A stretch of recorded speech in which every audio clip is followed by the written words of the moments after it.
Hello बच्चों, welcome to eSaral once again. तो बच्चों, अभी हमारी जो संपूर्ण नीट बायोलॉजी एनसीईआरटी सीरीज चल रही है, इसके अंदर हम फर्स्ट चैप्टर देख रहे थे, breathing and exchange of gases. इसमें हम 2 पार्ट्स पढ़ चुके हैं और बच्चों आज के पार्ट में हम इस चैप्टर को कंप्लीट कर लेंगे। सबसे पहले मैं आपको सभी को थैंक्स बोलना चाहूंगा। जितना लव और एप्रिसिएशन आपने हमारी इस सीरीज की शुरुआत में ही हमें दिया है, उससे हमें एनकरेजमेंट भी मिलता है, जोश भी मिलता है बच्चों कि हम और मेहनत से आपके लिए काम करें। आज बच्चों जब ये चैप्टर खत्म हो जाएगा तो इसके बाद कल से डाइजेशन एंड एब्जॉर्प्शन स्टार्ट होगा। वो 2 पार्ट्स में होगा और उसके बाद बच्चों, क्योंकि ये दोनों चैप्टर्स 11th के हैं और हमने आपसे प्रॉमिस किया था कि 11th और 12th दोनों पैरेलल में चलती रहेगी, तो उसके बाद बच्चों फिर हम एक चैप्टर 12th का लेंगे, that is reproduction in organisms. तो इस तरह से 11th और 12th दोनों ही साथ के साथ चलती रहेगी। और जैसा मैंने पहले भी बोला था कि इस सीरीज में एनसीईआरटी तो बच्चों हम कंसेप्चुअली पढ़ेंगे, ठीक है, रट्टाफिकेशन नहीं है, सिर्फ लाइन बाय लाइन पढ़ेंगे, हर लाइन को कवर करेंगे। लेकिन जितनी भी चीजें आपको एनसीईआरटी के बाहर से जानना जरूरी है, पढ़ना जरूरी है, वो सब भी साथ के साथ यहीं पर इनकॉर्पोरेट करते हुए चलेंगे, ऐड करते हुए चलेंगे। और जितना भी हम इस एनसीईआरटी में मार्क कर रहे हैं, इंपॉर्टेंट, लेस इंपॉर्टेंट, जितने भी एडिशनल पॉइंट्स इसके अंदर ऐड कर रहे हैं, ये पूरी की पूरी मार्क्ड पीडीएफ जो है वो आपको ईसरल ऐप पे मिल जाएगी बच्चों, ठीक है। तो बच्चों आज का जो लेक्चर स्टार्ट करते हैं, that is breathing and exchange of gases का 3rd पार्ट। हमने एक्सचेंज ऑफ गैसेस तक देख लिया था बच्चों, वहां पे हमने डिफ्यूजन मेम्ब्रेन की भी बात करी थी, डिफरेंट पार्ट्स में कौन कौन से पार्शियल प्रेशर्स ऑफ ऑक्सीजन और कार्बन डाइऑक्साइड होते हैं, ये सब चीजें हमने देख ली थी बच्चों। अब कहां से स्टार्ट करेंगे आज हम? From transport of gases. Again एक इंपॉर्टेंट पार्ट है बच्चों इस चैप्टर का। क्या कहता है ये? Blood is the medium of transport for oxygen and carbon dioxide. हमारी बॉडी में लंग्स से टिश्यूज तक और फिर वापस टिश्यूज से लंग्स तक ऑक्सीजन और कार्बन डाइऑक्साइड गैसेस को ट्रांसपोर्ट करने के लिए कौन सा मीडियम प्रेजेंट है बच्चों? ब्लड। ब्लड के थ्रू ये ट्रांसपोर्ट होता है। अब ये क्या कह रहा है? About 97% of oxygen is transported by RBCs in the blood. अभी बात करेंगे इसके बारे में। The remaining 3% of oxygen is carried in a dissolved state through the plasma. तो इसने हमें क्या बता दिया है बच्चों? इसने हमें बता दिया है कि जो ऑक्सीजन है वो 2 फॉर्म में हमारे ब्लड के अंदर ट्रांसपोर्ट होती है। तो यदि बच्चों हम बात करें ट्रांसपोर्ट ऑफ ऑक्सीजन की, तो वो 2 फॉर्म में हो रहा है। एक तो डिसॉल्व्ड इन प्लाज्मा, कितना बच्चों? 3% जो ऑक्सीजन है वो प्लाज्मा में एज इट इज डिसॉल्व होकर ट्रेवल करती है, ठीक है, गैसियस फॉर्म में डिसॉल्व हो जाएगी। प्लाज्मा एक एक्वस मीडियम है बच्चों, ठीक है, तो उस एक्वस मीडियम में ये डिसॉल्व हो जाती है और फिर ट्रेवल करती है, तो डिसॉल्व्ड इन प्लाज्मा। लेकिन जो मेजर पोर्शन है बच्चों ऑक्सीजन का, that is 97% of the oxygen, ये किस फॉर्म में ट्रेवल करती है हमारे ब्लड में? आरबीसी के अंदर। और आरबीसी के अंदर भी किसके साथ जुड़कर? हीमोग्लोबिन के साथ जुड़कर। हीमोग्लोबिन क्या है बच्चों? हमारा respiratory pigment, iron containing pigment है, जो ऑक्सीजन को बाइंड करता है अपने साथ और सेल्स और टिश्यूज तक लेकर जाता है बच्चों। अभी डिटेल में बात करेंगे इसके बारे में हम। तो 97% ऑफ द ऑक्सीजन किस फॉर्म में ट्रेवल कर रही है? Bound with haemoglobin. Bound with haemoglobin as, और फिर जब ये हीमोग्लोबिन के साथ बाइंड होती है तो इस कॉम्प्लेक्स को हम क्या बोलते हैं बच्चों? ऑक्सीजनेटेड हीमोग्लोबिन, या शॉर्ट में ऑक्सी हीमोग्लोबिन भी बोल सकते हैं, HB शॉर्ट में हीमोग्लोबिन को हम लिखते हैं बच्चों। तो ये तो हो गया बच्चों कि ऑक्सीजन किस फॉर्म में ट्रांसपोर्ट होती है। फिर आगे एनसीईआरटी क्या बोलती है, देखो, nearly 20-25% of carbon dioxide is transported by RBCs, whereas 70% of it is carried as bicarbonate. About 7% of CO2 is carried in a dissolved state through plasma. तो इसने हमें कार्बन डाइऑक्साइड किस फॉर्म में ट्रांसपोर्ट होती है बच्चों ये भी बता दिया है, तो वो भी लिख लेते हैं, पहले अपन नोट डाउन कर लेते हैं, इंपॉर्टेंट है क्योंकि क्वेश्चंस आ सकते हैं यहाँ पर लिख रहे हैं, इसीलिए वहां पर हम उसको हाईलाइट नहीं कर रहे। तो बच्चों CO2 ट्रांसपोर्ट की यदि हम बात करें तो CO2 ट्रांसपोर्ट 3 फॉर्म में होगा, 3 फॉर्म्स में होता है। पहला कैसे? डिसॉल्व्ड इन प्लाज्मा, कितना बच्चों? 7%। जैसे 3% ऑक्सीजन डिसॉल्व्ड इन प्लाज्मा थी, वैसे ही CO2 7% डिसॉल्व्ड इन प्लाज्मा होती है बच्चों। फिर सेकंड, करीब, अब यहां पर एनसीईआरटी ने तो आपको क्या फिगर दिया है बच्चों? एनसीईआरटी ने बोला है आपको 20-25%, तो ये आप रेंज मान सकते हो। मैं यहां पर एक सिंगल वैल्यू लिख रहा हूं ताकि याद करने में आपको इजी रहे बच्चों। करीब 23% के आसपास, तो उसी रेंज में आ गया, 20 से 25%। कैसे होता है बच्चों? हीमोग्लोबिन के साथ बाइंड होकर। एनसीईआरटी ने यहां पर क्या लिखा है कि ये जो 20 to 25% कार्बन डाइऑक्साइड है, it is transported by RBCs. तो ये आरबीसीज के अंदर ट्रेवल कर रही है, और आरबीसीज के अंदर किसके साथ बाइंड होकर ट्रेवल कर रही है? हीमोग्लोबिन के साथ बाइंड होकर ट्रेवल कर रही है बच्चों। तो जब कार्बन डाइऑक्साइड हीमोग्लोबिन के साथ बाइंड होती है तो उस कॉम्प्लेक्स को हम कहते हैं बच्चों कार्ब अमीनो हीमोग्लोबिन। तो ये किसके अंदर है बच्चों? आरबीसी के अंदर। और इसको कार्ब अमीनो हीमोग्लोबिन क्यों बोला है बच्चों? हीमोग्लोबिन किस तरह का मॉलिक्यूल है बच्चों? इसमें एक तो पिगमेंट पार्ट होता है हीम, जिसमें आयरन प्रेजेंट होता है, और प्रोटीन पार्ट होता है बच्चों ग्लोबिन। और प्रोटीन जैसा कि अपन जानते हैं कि अमीनो एसिड्स के बने होते हैं, जिसमें एक एंड पर अमीनो ग्रुप होता है। और क्योंकि बच्चों जब कार्बन डाइऑक्साइड इस हीमोग्लोबिन के साथ बाइंड करती है तो हीमोग्लोबिन में जो ग्लोबिन प्रोटीन है उसके अमीनो ग्रुप के साथ जुड़ती है, इसीलिए हमने क्या नाम रखा है इसका? Carb amino haemoglobin. कि जो कार्बन डाइऑक्साइड है वो हीमोग्लोबिन के अमीनो ग्रुप के साथ जुड़कर रहती है यहां पर। अब बच्चों 7% dissolved in plasma, 23% carb amino haemoglobin के फॉर्म में ट्रांसपोर्ट हो रही इनसाइड आरबीसी। रिमेनिंग जो 70% है वो कैसे ट्रेवल करती है बच्चों? As bicarbonate ion.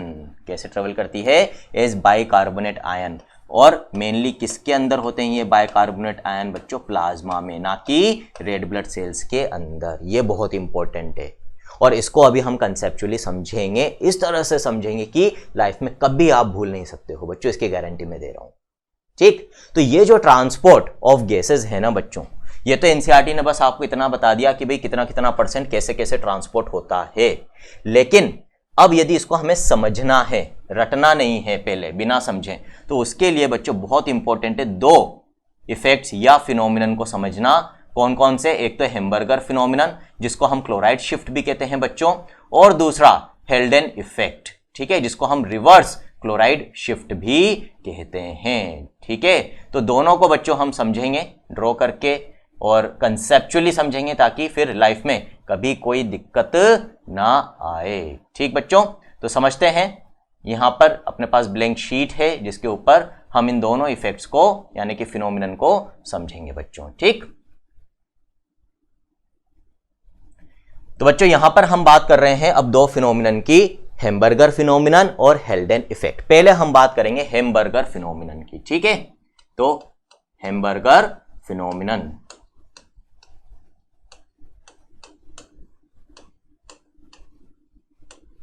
इसको बच्चों हम और क्या कहते हैं? It is also called as chloride shift.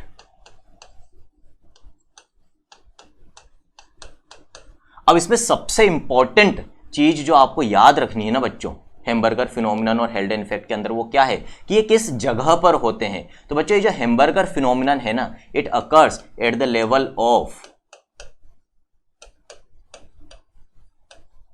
Level of tissues. ठीक है, जबकि अभी जो हम हेल्डेन इफेक्ट पढ़ेंगे बच्चों, वो हेल्डेन इफेक्ट कहां होता है?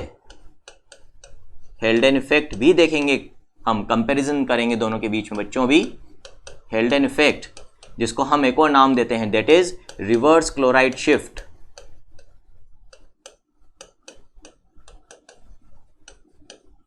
और ये किस लेवल पे होता है बच्चों? ये होता है at the level of lungs. Eight the level of lungs. ठीक, अब पहले हेम्बर्गर देखेंगे, फिर हम हेल्डेन को देखेंगे बच्चों। अब हेम्बर्गर फिनोमिनन को समझने के लिए ये जो मैं कंपोनेंट्स ड्रॉ कर रहा हूं बच्चों, इनको पहले अच्छे से समझ लो। हेम्बर्गर फिनोमिनन टिश्यू के लेवल पे हो रहा है, टिश्यूज में सेल्स होती है, तो हम यहां पर एक सेल ड्रॉ कर रहे हैं बच्चों। पहले तो ये एक सेल है, दिस इज अ सेल। ठीक है, ऑलरेडी हम डिफरेंट पार्ट्स ऑफ बॉडी में पार्शियल प्रेशर्स ऑफ ऑक्सीजन और CO2 पढ़ चुके हैं बच्चों। सेल के अंदर लगातार रेस्पिरेशन चलता है, जिसका मतलब ऑक्सीजन कंज्यूम हो रही है और CO2 प्रोड्यूस हो रही है, जिसकी वजह से partial pressure of oxygen inside cells कितना होता है बच्चों? 40 मिलीमीटर्स ऑफ मरकरी। और पार्शियल प्रेशर ऑफ CO2 कितना होता है बच्चों? 45 मिलीमीटर्स ऑफ मरकरी। आगे बात समझ में, यहां तक कोई डाउट नहीं है हमें। ठीक, अब इन सेल्स को जो ऑक्सीजन चाहिए वो इनको कैसे मिलती है? तो हमारा जो ब्लड है, ऑक्सीजनेटेड ब्लड, ऑक्सीजनेशन कहां होता है? लंग्स के लेवल पे। तो जब हमारा ब्लड लंग्स के थ्रू पास होता है बच्चों, तो हमारे एलुलाई में जो ऑक्सीजन रिच एयर होती है उसमें से ऑक्सीजन ले लेता है और CO2 दे देता है। अब वो ब्लड ऑक्सीजनेटेड कहलाता है। लंग्स से पल्मोनरी वेन्स इस ऑक्सीजनेटेड ब्लड को लेकर लेफ्ट एट्रियम में आती है, लेफ्ट एट्रियम से लेफ्ट वेंट्रिकल में आता है, लेफ्ट वेंट्रिकल उसको पंप कर देता है एओर्टा में, और फिर आर्टरीज के थ्रू वो पूरी बॉडी में स्प्रेड होता है। आर्टरीज जब टिश्यू के लेवल पर इस ब्लड को लेकर पहुंचती है तो बहुत ही पतली पतली ब्रांचेस में डिवाइड हो जाती है, जिनको हम कहते हैं ब्लड कैपिलरीज, जिनकी जो वॉल होती है हम लास्ट लेक्चर में देख चुके हैं बच्चों, काफी पतली होती है, single layer of squamous cells, endothelium जिसको हम कहते हैं, ठीक है, ताकि उनके थ्रू डिफ्यूजन ऑफ गैसेस हो सके। तो बच्चों क्या होगा, तो ये जो सेल है बच्चों किसी टिश्यू की, इस तक ऑक्सीजन कैसे पहुंचेगी, कोई ब्लड कैपिलरी। तो यहां पर ये जो ब्लू कलर का बच्चों में स्ट्रक्चर बना रहा हूं, this is what, this is representing a blood capillary. इसके अंदर क्या फ्लो कर रहा है बच्चों, ब्लड फ्लो कर रहा है। कौन सा ब्लड फ्लो कर रहा है, इधर से कौन सा ब्लड आ रहा है बच्चों, ऑक्सीजनेटेड ब्लड आ रहा है, जिसके अंदर पार्शियल प्रेशर ऑफ ऑक्सीजन कितना होता है बच्चों, 95 millimetres of mercury. Physiological shunt की बात करी थी हमने, उसकी वजह से 95 है, 104 नहीं है। और PCO2 कितना होता है बच्चों, 40 मिलीमीटर्स ऑफ मरकरी। ठीक, ऑक्सीजन दो फॉर्म्स में प्रेजेंट है ब्लड में, एक तो 3% डिसॉल्व्ड इन प्लाज्मा और दूसरी बच्चों आरबीसी के अंदर। तो एक आरबीसी भी बना लेते हैं अब अपन, ठीक है। तो आरबीसी रेड कलर की होती है तो रेड कलर अपन ने ले लिया। यहां पर मैं रिलेटिवली थोड़ी बड़ी आरबीसी बनाऊंगा क्योंकि हमें कई चीजें समझनी है, कई रिएक्शंस इसके अंदर लिखने हैं। तो बच्चों ये एक आरबीसी है, मान लो आरबीसी है ना, शेप लग तो नहीं रहा आपको वैसा, लेकिन क्या करें, मानना पड़ेगा, समझना है क्योंकि अपने को, ठीक है। तो दिस इज एन आरबीसी, ठीक। अब क्या होगा बच्चों, जब ये ऑक्सीजनेटेड ब्लड सेल के पास आ गया तो इस ब्लड में जो ऑक्सीजन है एक तो डिसॉल्व्ड फॉर्म में, वो भी डिफ्यूज होकर किधर जाएगी, सेल के अंदर। क्यों, क्योंकि पार्शियल प्रेशर ऑफ ऑक्सीजन अभी इधर ज्यादा है 95 और सेल में कम है बच्चों 40। कोई भी गैस उसके हाई पार्शियल प्रेशर से लो पार्शियल प्रेशर की तरफ डिफ्यूज करती है। इसी तरह से 97% ऑफ ऑक्सीजन आरबीसी के अंदर हीमोग्लोबिन के साथ बाइंड होकर ट्रेवल करती है, वो ऑक्सीजन भी हीमोग्लोबिन से डिसोसिएट होकर कहां चली जाएगी बच्चों, सेल्स के अंदर चली जाएगी। पूरी की पूरी नहीं जाती है, कितनी जाती है अभी हम बात करेंगे, ठीक है। अभी पहले इतना समझ लो, ठीक, ये हो गया। अब कार्बन डाइऑक्साइड का क्या होगा बच्चों, ये बहुत ज्यादा इंपॉर्टेंट है, ठीक। कार्बन डाइऑक्साइड का जो डिफ्यूजन है वो किधर से किधर होगा बच्चों, सेल से ब्लड की तरफ होगा। क्यों, क्योंकि CO2 का पार्शियल प्रेशर इधर 45 है और इधर क्या है, सिर्फ 40 ही है बच्चों, ठीक है।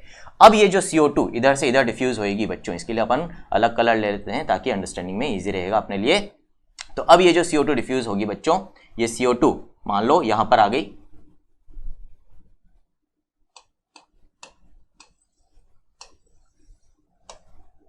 ये CO2 यहां आ गई, ठीक है।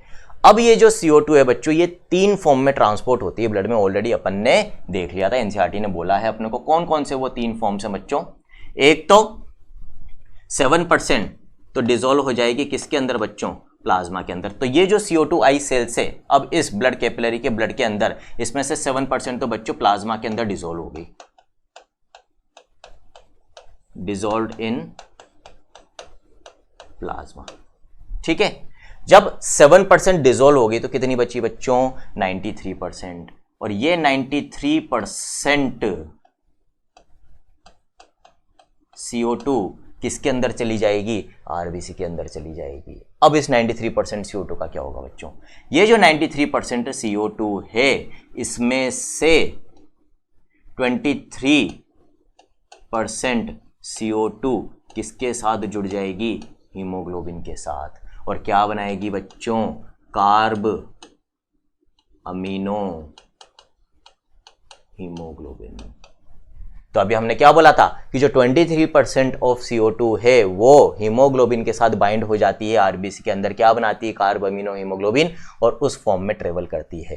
तो out of total CO2 7% dissolved in plasma, जो 23% है बाउंड विद हीमोग्लोबिन, कितनी बची बच्चों, 7% ये, 23% ये, कितनी हो गई, 30%, 70% बच रही है।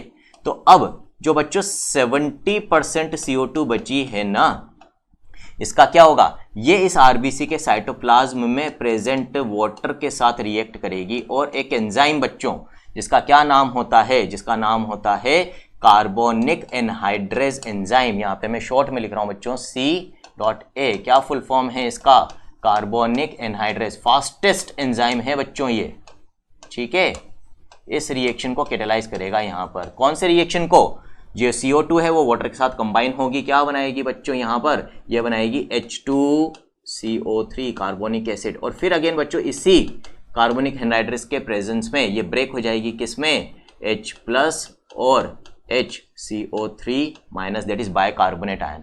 अब बच्चों ये जो बाइकार्बोनेट आयन है, ये बाइकार्बोनेट आयन किसके अंदर बन रहा है, आरबीसी के अंदर बन रहा है। ये रिएक्शन प्लाज्मा में क्यों नहीं हुआ, CO2 प्लस H2O वाला, प्लाज्मा में भी तो वाटर प्रेजेंट है। उसका कारण क्या है, ये जो कार्बोनिक एनहाइड्रेस है ना बच्चों, ये मेनली किसमें प्रेजेंट है, mainly present inside RBC, mainly present in RBC. अब यदि आपसे कोई पूछे कि प्लाज्मा में होता ही नहीं होता, होता तो है लेकिन बहुत कम, तो एब्सेंट नहीं बोलना प्लाज्मा में, very less in plasma, insignificant amount में। इसीलिए ये जो conversion of CO2 to bicarbonate ion है ये आरबीसी के अंदर हो रहा है। क्यों, क्योंकि इस कन्वर्जन के लिए हमें कार्बोनिक एनहाइड्रेस चाहिए जो आरबीसी के अंदर मेनली प्रेजेंट होता है, प्लाज्मा में बहुत कम होता है। अब क्योंकि आरबीसी के अंदर बहुत सारा बाइकार्बोनेट बन रहा है बच्चों, तो इसका ग्रेडियंट किधर की तरफ हो जाएगा, क्योंकि प्लाज्मा में बाइकार्बोनेट कम है, आरबीसी के अंदर ज्यादा है, तो बच्चों ये जो बाइकार्बोनेट आयन है ये अब आरबीसी में से निकलकर किसमें चला जाएगा बच्चों, प्लाज्मा के अंदर चला जाएगा। ठीक है, तो मोस्ट ऑफ द बाइकार्बोनेट किसमें आ गया, प्लाज्मा में। और हमने यही तो बोला था कि जो 70% फॉर्म है CO2 का, जो बाइकार्बोनेट की फॉर्म में ट्रांसपोर्ट होता है वो मेनली प्लाज्मा के अंदर ट्रांसपोर्ट होता है। तो बनता तो बाइकार्बोनेट आरबीसी के अंदर है लेकिन ट्रेवल प्लाज्मा में करता है। क्यों, क्योंकि ये आरबीसी से निकलकर बाहर आ जाता है। अब यहां पर एक खास चीज है जो बहुत अच्छे से आपको याद रखनी बच्चों, कोई भी सेल यदि होती है, ठीक है, तो सेल मेम्ब्रेन उसको एक्सटर्नल एनवायरनमेंट से क्या कर रही है, सेग्रीगेट कर रही है। ठीक है, अब बच्चों पार्शियल सेपरेशन होता है ये। अब सेल मेम्ब्रेन के अंदर साइटोप्लाज्म है जिसके अंदर भी आयंस है, और सेल मेम्ब्रेन के बाहर एक्स्ट्रा सेलुलर फ्लूइड है जिसमें भी आयंस है। बच्चों किसी भी सेल की सेल मेम्ब्रेन की दोनों तरफ आयंस का एक बैलेंस मेंटेन रखना बहुत जरूरी है। यदि ये बैलेंस डिस्टर्ब होता है तो चार्ज डिस्टर्ब होता है, जिसकी वजह से मेम्ब्रेन अनस्टेबल हो जाती है और सेल डिस्ट्रॉय हो सकती है, सेल का लाइसिस यानी कि ब्रेकडाउन हो सकता है। अब यहां क्या हो रहा है, बहुत सारा बाइकार्बोनेट आयन आरबीसी के अंदर से बाहर जा रहा है, यानी कि नेगेटिवली चार्ज्ड आयन बाहर जा रहा है, तो आयनिक बैलेंस डिस्टर्ब हो रहा है, जिसकी वजह से आरबीसी की मेम्ब्रेन अनस्टेबल होकर ब्रेकडाउन हो सकती है, आरबीसी डैमेज हो सकती है। ये डैमेज नहीं हो इसलिए बहुत जरूरी है कि जितना नेगेटिव आयन बाहर गया उतना ही नेगेटिव आयन अंदर भी आए, और इसको बैलेंस आउट करने के लिए क्या होता है बच्चों, जितना बाइकार्बोनेट बाहर गया ना उतना ही क्लोराइड अंदर आता है। और इसीलिए हमने इस हैम्बर्गर फिनोमिनन को और क्या बोला है बच्चों, क्लोराइड शिफ्ट भी बोला है। ठीक है, तो जितना बाइकार्बोनेट बाहर गया उतना ही क्लोराइड अंदर आ गया।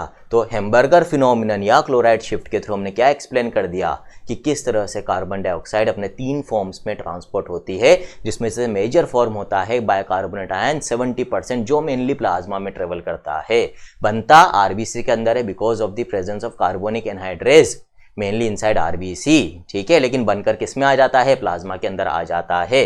लेकिन बच्चों ऐसा थोड़ी कि पूरा का पूरा आ जाएगा, जब तक ग्रेडियंट फेवर करेगा, जब तक ये बनता रहेगा जाता रहेगा, लास्ट में कुछ अमाउंट ऑफ बाइकार्बोनेट किस में रह जाएगा, आरबीसी के अंदर भी तो रहेगा। ऐसा थोड़ी कि पूरा का पूरा बाइकार्बोनेट बाहर चला गया। तो ये पॉइंट अभी अच्छे से याद रखो, हेल्डेन इफेक्ट में काम आएगा कि कुछ बाइकार्बोनेट आरबीसी के अंदर भी बचेगा। एक और चीज जो यहां पर बहुत इंपॉर्टेंट है और आपको याद रखनी है वो क्या है बच्चों, ये जो फ्री H+ यहां बन रहा है ना बच्चों बाइकार्बोनेट के साथ, ये बहुत खतरनाक है। किसी भी सेल के अंदर यदि फ्री H+ कंसंट्रेशन बढ़ रहा है, इसका मतलब एसिडिक कैरेक्टर बढ़ रहा है, पीएच गिर रहा है, और अगेन एसिडिक कैरेक्टर जरूरत से ज्यादा बढ़ जाए या पीएच कम हो जाए तो भी सेल डैमेज हो जाती है। तो इस फ्री H+ को भी यहां से हटाना जरूरी है। और इस फ्री H+ को कौन हटाता है बच्चों, इस फ्री H+ को हटाता है हीमोग्लोबिन। ठीक है, तो हीमोग्लोबिन आरबीसी के अंदर जो है, इसी आरबीसी के अंदर बच्चों यहां जगह नहीं इसलिए अपन बाहर लिख रहे हैं, तो ये हीमोग्लोबिन क्या करेगा, इस H+ को एक्सेप्ट कर लेगा और क्या बनाएगा बच्चों, हीमोग्लोबिनिक एसिड बनाता है HbH+। ठीक है, हीमोग्लोबिनिक एसिड। इस तरह से ये फ्री H+ नहीं छोड़ेगा और जो पीएच है वो मेंटेन रहेगा आरबीसी के अंदर, आरबीसी अनस्टेबल या डैमेज नहीं होगी। This is what hamburger phenomenon और क्लोराइड शिफ्ट। आगे बच्चों बात समझ में, तो ये पूरी की पूरी जो बच्चों क्या है, ये कैपिलरी है, इसको यहां तक एक्सटेंड कर लेते हैं अपन। ये सारी चीजें इसके ब्लड के अंदर हुई। अब बच्चों ये जो ब्लड है, शुरुआत में कैसा ब्लड आया था बच्चों इस सेल के पास, इस सेल के पास ऑक्सीजनेटेड ब्लड आया था बच्चों, जिसके अंदर रिलेटिवली ऑक्सीजन ज्यादा थी, पार्शियल प्रेशर 95, CO2 कम थी 40। अब ऑक्सीजन तो इधर चली गई, CO2 इधर आ गई, जिसकी वजह से बच्चों अब ये ब्लड कैसा हो गया, इसके अंदर CO2 ज्यादा हो गई, ऑक्सीजन रिलेटिवली कम हो गई, तो अब इस ब्लड को हम क्या बोलेंगे, डीऑक्सीजनेटेड ब्लड हो गया बच्चों अभी, जिसके अंदर पार्शियल प्रेशर ऑफ ऑक्सीजन कितना रह गया घटकर 40 मिलीमीटर्स ऑफ मरकरी, और CO2 क्योंकि सेल से आई है तो उसका पार्शियल प्रेशर बढ़ गया बच्चों, कितना, जितना सेल्स के अंदर था, कितना, 45 मिलीमीटर्स ऑफ मरकरी।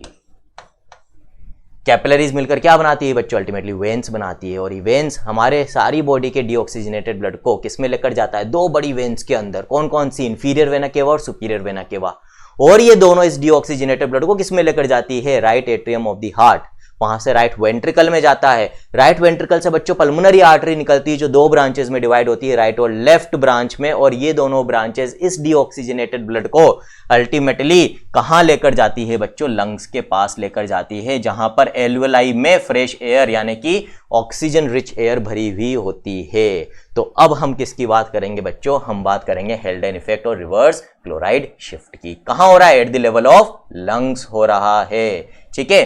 तो यहां पर भी हम क्या करेंगे बच्चों, एक कैपिलरी हमने बना ली, ठीक है। अब लंग्स में क्या प्रेजेंट है, लंग्स में एल्वियोलाई प्रेजेंट हैं, ये एक एल्वियोलाई है, ये सेल नहीं है बच्चों, अब यहां पर this is an alveolus, singular होता है, ठीक है, एल्वियोलाई प्लूरल होता है। तो जो बैग लाइक स्ट्रक्चर्स होते हैं छोटे छोटे लंग्स के अंदर, उनको हम एल्वियोलाई कहते हैं बच्चों, उनमें से एक एल्वियोलस हमने यहां पर बना लिया है। अब ये जो एल्वियोलस है बच्चों, इसकी जो वॉल है वो काफी थिन होती है, single layer of flat sales यानी कि सिंपल स्क्वेमस एपिथेलियम की बनी हुई है। पल्मोनरी आर्टरी क्या लेकर आ रही है बच्चों, इस एल्वियोलाई के पास, इसके पास लेकर आ रही है डीऑक्सीजनेटेड ब्लड। इस डीऑक्सीजनेटेड ब्लड में पार्शियल प्रेशर ऑफ ऑक्सीजन कम है, कितना, 40, और CO2 का पार्शियल प्रेशर कितना है बच्चों, 45 मिलीमीटर्स ऑफ मरकरी। एल्वियोलाई के अंदर PO2 और PCO2 कितने कितने होते हैं बच्चों, ऑलरेडी अपन पढ़ चुके हैं, आपको याद होना चाहिए। PO2 तो कितना होता है, 104 मिलीमीटर्स ऑफ मरकरी। PCO2 कितना होता है बच्चों, PCO2 होता है 40 मिलीमीटर्स ऑफ मरकरी। क्लियर है यहां तक। अब यहां पर क्या हो रहा है बच्चों, जो पार्शियल प्रेशर ऑफ ऑक्सीजन है वो तो एल्वियोलाई में ज्यादा है in comparison to this deoxygenated blood, और PCO2 जो है वो इस डीऑक्सीजनेटेड ब्लड में ज्यादा है इन कंपैरिजन टू एल्वियोलाई। तो किसका कहां डिफ्यूजन होगा, हम क्या चाहेंगे कि जो CO2 है वो तो निकलकर एल्वियोलाई में चली जाए ताकि एक्सेल्ड एयर के साथ हम उसको बाहर निकाल दें, और ज्यादा से ज्यादा ऑक्सीजन इस ब्लड में आ जाए ताकि हमारी सेल्स तक हम ऑक्सीजनेटेड ब्लड को पहुंचा सके। अब ये कैसे होता है, यही हेल्डेन इफेक्ट हमें एक्सप्लेन करता है बच्चों, वही हम यहां पर देखने वाले हैं, ठीक है। तो क्या होगा बच्चों, अगेन हमें एक RBC भी बनानी पड़ेगी, वो भी बना लेते हैं। पहले इस कैपिलरी को थोड़ा लंबा कर लेते हैं। अब एक RBC बना लेंगे रेड कलर के, वापस से थोड़ी बड़ी RBC जैसे पहले बनाई थी।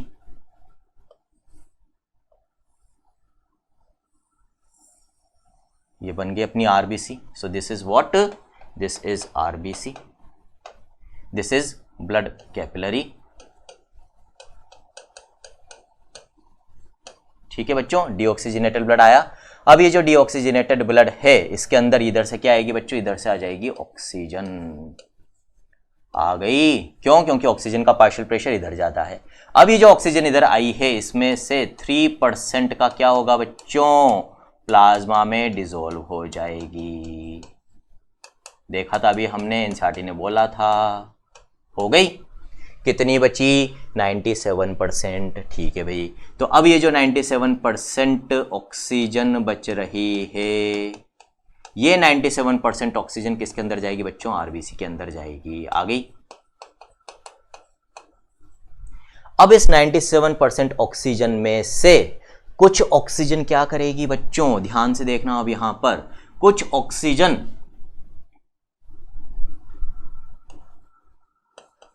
जो कार्ब अमीनो हीमोग्लोबिन था ना, उसमें से कार्बन डाइऑक्साइड को धक्का मारकर डिस्प्लेस कर देगी, ठीक है। और क्या बन जाएगा बच्चों, ऑक्सीजनेटेड हीमोग्लोबिन खुद उसकी जगह ले लेगी। इसका मतलब क्या हुआ, हीमोग्लोबिन के पास यदि दो ऑप्शन है कि उसको किसके साथ जुड़ना है, ऑक्सीजन के साथ जुड़ना है या कार्बन डाइऑक्साइड के साथ जुड़ना है, तो वो किसके साथ जुड़ता है बच्चों, ऑक्सीजन के साथ। इसका मतलब यदि क्वेश्चन आ जाए कि हीमोग्लोबिन की एफिनिटी टू बाइंड किसके लिए ज्यादा होती, किसके साथ जुड़ने की टेंडेंसी ज्यादा रखता है, वो ऑक्सीजन या CO2, तो इन दोनों में से ऑक्सीजन के लिए एफिनिटी ज्यादा होती है। बच्चों यहां बहुत कंफ्यूजन होता है बच्चों, क्या गलती करते हैं बच्चे।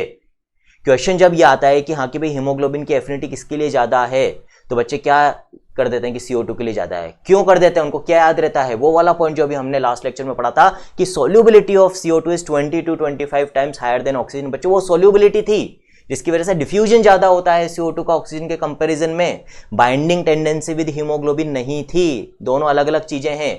तो यदि आपसे पूछा जाए कि CO2 और O2 में से सोल्यूबिलिटी और रेट ऑफ डिफ्यूजन किसकी ज्यादा है, तो वो तो बच्चों CO2 की है। लेकिन एफिनिटी या tendency to bind with haemoglobin किसकी ज्यादा है, तो वो ऑक्सीजन की। इसीलिए ऑक्सीजन कार्ब अमीनो हीमोग्लोबिन में से CO2 को डिस्प्लेस कर सकती है बच्चों। और जैसे ही ये CO2 डिस्प्लेस हुई तो ये गैसियस फॉर्म में आ गई, ठीक है। और अब क्योंकि गैसियस फॉर्म में आ गई है और इसका पार्शियल प्रेशर बच्चों इधर है, तो ये डिफ्यूज होकर किधर चली जाएगी, ये CO2 डिफ्यूज होकर एल्यूलाई के अंदर चली जाएगी, फिर एक्सेल्ड एयर के साथ हम इसको बाहर निकाल देंगे। तो इसका मतलब क्या हो, यदि CO2 को बाहर निकालना है तो उसका गैसियस फॉर्म में होना बहुत जरूरी है, तभी तो वो डिफ्यूज होकर हमारे ब्लड से एल्यूलाई में जाएगी। और सिर्फ 7% CO2 ही तो डिसॉल्व फॉर्म में थी बच्चों प्लाज्मा में, तो वो जो 7% CO2 होती है वो तो जब ब्लड यहां आएगा तो यहां से डिफ्यूज होकर चली जाएगी, यहां पर कोई दिक्कत नहीं है अपने को। लेकिन जो रिमेनिंग 93% रहेगी बच्चों, उसको कैसे एक्सक्रीट करोगे, वो तो CO2 के फॉर्म में है ही नहीं। 23% के आसपास तो कार्ब अमीनो हीमोग्लोबिन के फॉर्म में है और 70% तो बाइकार्बोनेट आयन के फॉर्म में है। इन दोनों ही फॉर्म्स में से अपने को CO2 गैसियस फॉर्म में निकालना बहुत जरूरी है। तो कार्ब अमीनो हीमोग्लोबिन से तो गैसियस CO2 निकल गई, कैसे, ऑक्सीजन ने डिस्प्लेस कर दिया CO2 को और CO2 डिफ्यूज होकर चली जाएगी एल्वेलाई में। अभी भी बाइकार्बोनेट आयन बच रहे हैं बच्चों, इनको भी CO2 में कन्वर्ट करना जरूरी है। और ये जो बाइकार्बोनेट आयन है अभी, ये बाइकार्बोनेट आयन मेनली किसके अंदर प्रेजेंट है, ये बाइकार्बोनेट आयन बच्चों अभी प्लाज्मा के अंदर ट्रेवल कर रहे हैं, ठीक है। किसमें ट्रेवल कर रहे हैं बच्चों, अभी ये प्लाज्मा के अंदर ट्रेवल कर रहे हैं। अब क्या होगा बच्चों, कैसे ये CO2 में कन्वर्ट होंगे, पहली बात तो ये प्लाज्मा में है तो RBC में कैसे आएंगे, तो इसको भी देख लेते हैं, कोई दिक्कत नहीं है बच्चों, ठीक, इंपॉर्टेंट है, अच्छे से इसको समझना। तो 23% CO2 जो थी बच्चों उसका तो अपन ने देख लिया क्या होता है। अब जो रिमेनिंग CO2 है ना बच्चों, उसको अपन कैसे एक्सक्रीट करेंगे वो देखेंगे, जो अभी बाइकार्बोनेट के फॉर्म में है। ये जो 97% ऑक्सीजन आई थी, इसमें से कुछ ने तो CO2 को डिस्प्लेस कर दिया कार्ब अमीनो हीमोग्लोबिन से। अब जो रिमेनिंग ऑक्सीजन है बच्चों, इसका क्या होता है, तो यहां पर क्या हुआ था, जब हमने हैम्बर्गर फिनोमिनन देखा था टिश्यू के लेवल पे, तो जब बाइकार्बोनेट आयन बनाता तो साथ में H+ बनाता, और मैंने आपको क्या बोला था, RBC के अंदर ही इस H+ को कौन एक्सेप्ट कर लेता है, हीमोग्लोबिन एक्सेप्ट कर लेता है, ताकि pH नहीं गिरे। इसका मतलब हीमोग्लोबिन यहां किसका काम कर रहा था बच्चों, बफर का काम कर रहा था। केमिस्ट्री में पढ़ते हो ना आप, बफर जो pH को मेंटेन करके रखने का काम करते हैं। तो हमारी बॉडी में हीमोग्लोबिन ऑर्गेनिक बफर का काम करता है, ऑर्गेनिक मॉलिक्यूल है और pH को मेंटेन करके रखने में मदद कर रहा है, तो ये ऑर्गेनिक बफर का काम करता है। और जो बच्चों ये रिएक्शंस अपन देख रहे हैं ना, H2CO3 H+ बाइकार्बोनेट आयन, ये पूरा जो रिएक्शन है ये इनऑर्गेनिक बफर का काम करता है। ये रिवर्स डायरेक्शन में भी चलेगा, भी देखेंगे अपन। जब H+ ज्यादा है तो इससे उल्टा चल जाएगा, H+ बाइकार्बोनेट के साथ बाइंड होकर कार्बोनिक एसिड इस तरह से चलेगा, H2CO2 बनाएगा। और जब H+ कम होगा तो इस डायरेक्शन में चलने लग जाएगा। तो ऑर्गेनिक बफर तो हमारी बॉडी में हीमोग्लोबिन है, इनऑर्गेनिक बफर सिस्टम क्या है बच्चों, carbonic acid and bicarbonate ion system को अपन इनऑर्गेनिक बफर कहते हैं। अब काम की बात क्या है कि यहां पर यह बन गया था बच्चों हीमोग्लोबिनिक एसिड RBC के अंदर, ठीक। अब जब ये डीऑक्सीजनेटेड ब्लड लंग्स के लेवल पे आता है और ऑक्सीजन डिफ्यूज होकर RBC के अंदर आती है, तो बच्चों ये ऑक्सीजन अब क्या करेगी, ये जो हीमोग्लोबिनिक एसिड था ना, इसमें से धक्का मारकर किसको बाहर निकाल देगी, H+ को बाहर निकालेगी। इस बार पहले किसको धक्का मारा था, पहले कार्बन डाइऑक्साइड को धक्का मारा था, अब H+ को धक्का मार रही है। तो धक्का मार दिया बच्चों H+ को, और क्या बन गया बच्चों, ऑक्सीजनेटेड हीमोग्लोबिन बन गया।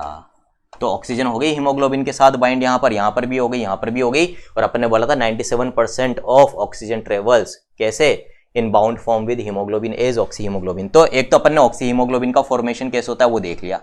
अब इसने धक्का मारकर किसको निकाल दिया, यहां पर H+, यानी कि यदि H+ और ऑक्सीजन की एफिनिटी को कंपेयर किया जाए टू बाइंड विद हीमोग्लोबिन, तो किसकी ज्यादा है, यहां पर भी ऑक्सीजन की एफिनिटी ज्यादा है। अब बच्चों ये जो H+ यहां पर निकला है, ये अब किसके साथ रिएक्ट करेगा, ये रिएक्ट करता है बच्चों विद बाइकार्बोनेट आयन। मैंने क्या बोला था, यहां पर जब बाइकार्बोनेट आयन बनता है और डिफ्यूज होकर प्लाज्मा में जाता है तो पूरा का पूरा नहीं जाता, कुछ रह जाता है अंदर, तो कुछ रह गया था उस बाइकार्बोनेट के साथ जुड़ेगा और जुड़कर क्या बनाएगा बच्चों, H2CO3। और यहां पर कौन सा एंजाइम होगा, कार्बोनिक एनहाइड्रेज। और ये H2CO3 बच्चों फिर इसी एंजाइम की प्रेजेंस में इस बार ब्रेक हो जाएगा H2O प्लस CO2 के अंदर, बन गई गैसियस CO2।